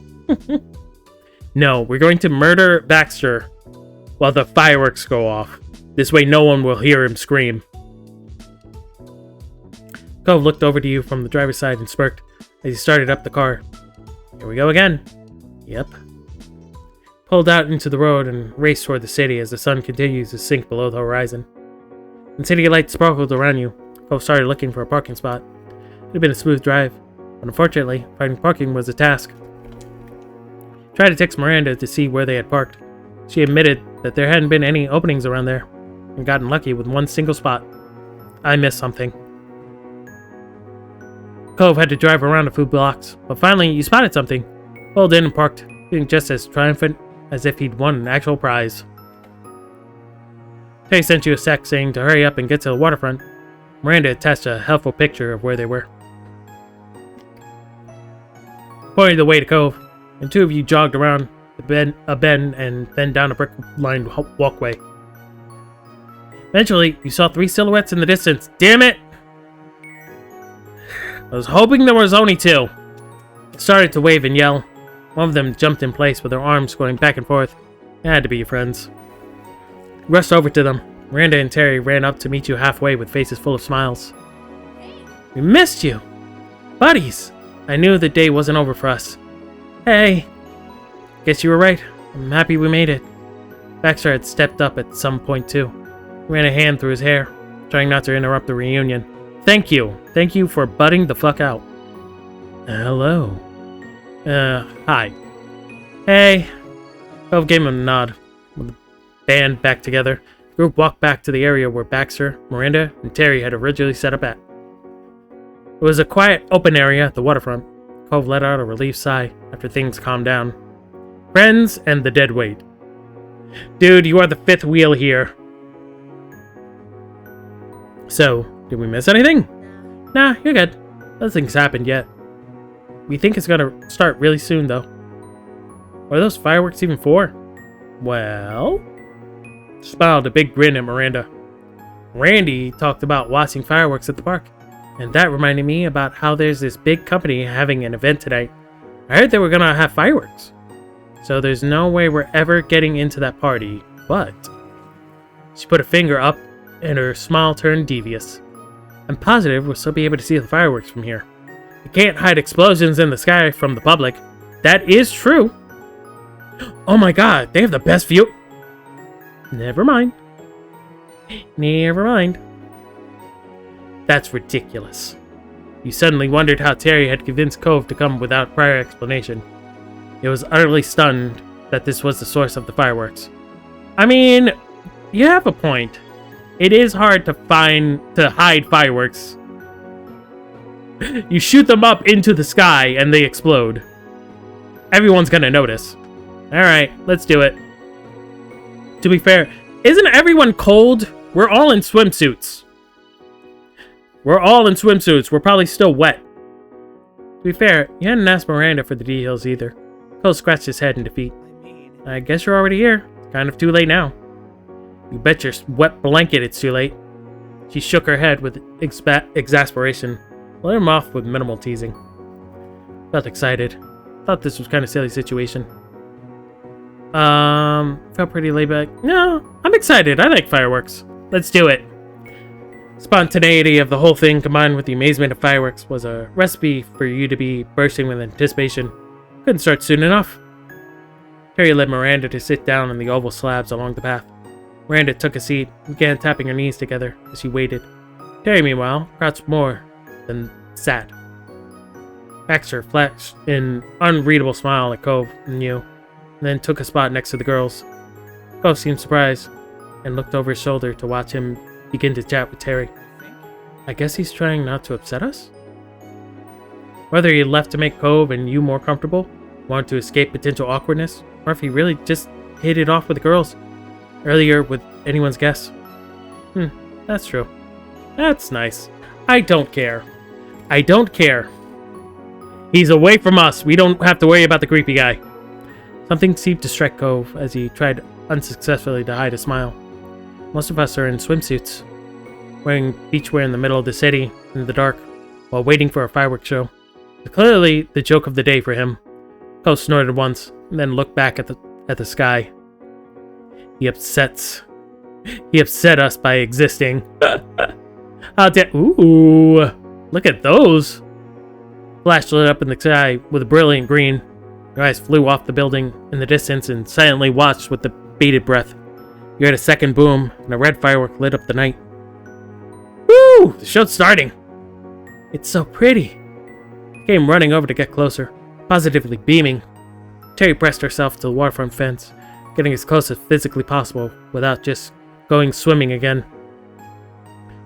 Baxter followed a few steps behind, his mouth hung open in the sight before a moment until he caught himself and once again shifted and pleasantly composed.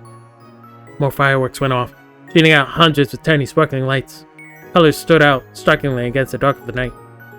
The biggest ones washed with your surrounding with their hue, turning your world blue, then red, then golden. Did I deliver or did I deliver? Eat the fireworks. Memo! You can't eat explosions! Don't eat explosions, Memo! My god. My goodness. Miranda's eyes glittered as she lightly bumped Terry with her hip. Good job. Terry stumbled at the friendly nudge, but was pleased with the compliment. She grinned back. Miranda lightly swung her hips in the opposite way to give you a bump as well. It was friendly and soft. We did it. She smiled at her and nodded. That was Terry bumping my mic. I didn't hit it. Terry hit it. Smiled at her and nodded. We were pleased that you hadn't missed any of the show after all. Yeah, this is fun. We like fireworks. Despite how unorthodox and impromptu fireworks plan had been, you were ecstatic it worked out. Luckily, you arrived in time, and it was shaping up to be a particularly colorful fireworks show. The rest of the group huddled around the railing to take in the show as closely as possible. Miranda stood close by. Terry's hands gripped the top. Cove laid his arms across it while leaning forward. Baxter rested his elbows on the rail, putting his back towards the fireworks. He seemed to have more fun watching the others than the actual show. Oh, please stop looking at us. Please don't look at us, sir. Please stop. Ooh. Pointed out a golden firework and beamed. Ah, that's so cool. Terry held up a hand for a high five, and Miranda obliged her. Terry whooped and shot you a smile. Aw, no fist bumps? No fist bump, high five, configurations? What color do you think the next one will be? Without giving Baxter a glance, Cove answered immediately. Green. It was an orange. Baxter chuckled. I wasn't interested in calling Cove out for being wrong. Is that your favorite color? Green? What would give you that idea? Yes, we need to make hand turkeys. That should be our new thing. It's one of them. I think that's nice. It matches you. Is it because of his hair? And yours is black? That's one of them. Cove smirked just a little and left the conversation there. Stood next to the girls. I'll stand with Cove. Cove looked away from the fireworks and grinned at you. He was glad to be spending time with you and tilted his head at the spectacularly multicolored fireworks above. I think that's been my favorite so far. Tossed you another look and nodded, wanting you to move up closer, in front of him. You could see the night's lights reflected off the water. Rested your arm on Cole's shoulder. You stayed like that. No touchy! No touchy of the robot! Protect or be protected. I think the girls are protecting us from Baxter, so it's fine. We're fine. Stood next to him. Both of you were content to watch the show side by side. Took a moment to watch him, and the fireworks reflected in his eyes. Cove grinned like a kid. Cove's gaze drifted from the show of dazzling lights straight at you, and he sighed dreamily. You didn't know when you'd last see him so blissful. The spectacle continued to up the ante by bringing more fireworks out at a time. The colors danced across the sky and reflected over the water. We reached out a hand and watched as it was tinted green with a big boom sounded. Fireworks were as normal summer tradition, but this was admittedly an unconventional approach. Hey, it worked out. No complaints. I'm happy with this. Showing up at the city last minute to watch the display from a technically private event that made this feel special in a way that just planning to go to a public fireworks show never would. His idea may not have left you with a lot of time to prepare, but sure led to a unique situation. It was clear that this was an unforgettable night. They're adults. They made the choice to take a ride from a guy they don't know. Word, they are adults. That's them. That's their fault. It's their responsibility to deal with, not ours. Plan to hold on to the feelings you had in that moment for as long as you could.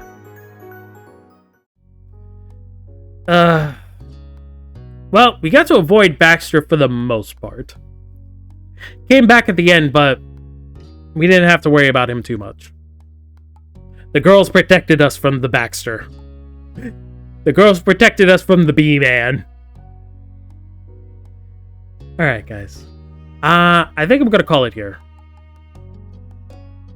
This game has been going on longer than expected. I think it's because we did the Derek stuff. The Derek stuff made this feel way longer. So, I'm going to take a break from this game. And we're going to find a new game to play for next week. Can't make it tomorrow? Aw, that's too bad. But it's okay. I still put these up on YouTube. Unless it's another 6 hours. You can only make it if it's 6 hours. It'll be as long as the game lasts. But, yes. We're gonna not be doing our life for a little bit. We're gonna find a new game. And we can come back to this later. Stay away from guys named Baxter. That is a good plan. Stay away from all the Baxters. Yep. Save that for when we get back to it. Alright, guys. I will see you tomorrow. I will see you when, we do the scary games. Except for Skylar. Because we're not doing 6 hours. Date everything? We could do date everything. That was an option. We'll figure it out. We'll figure it out by next week. Bye, guys.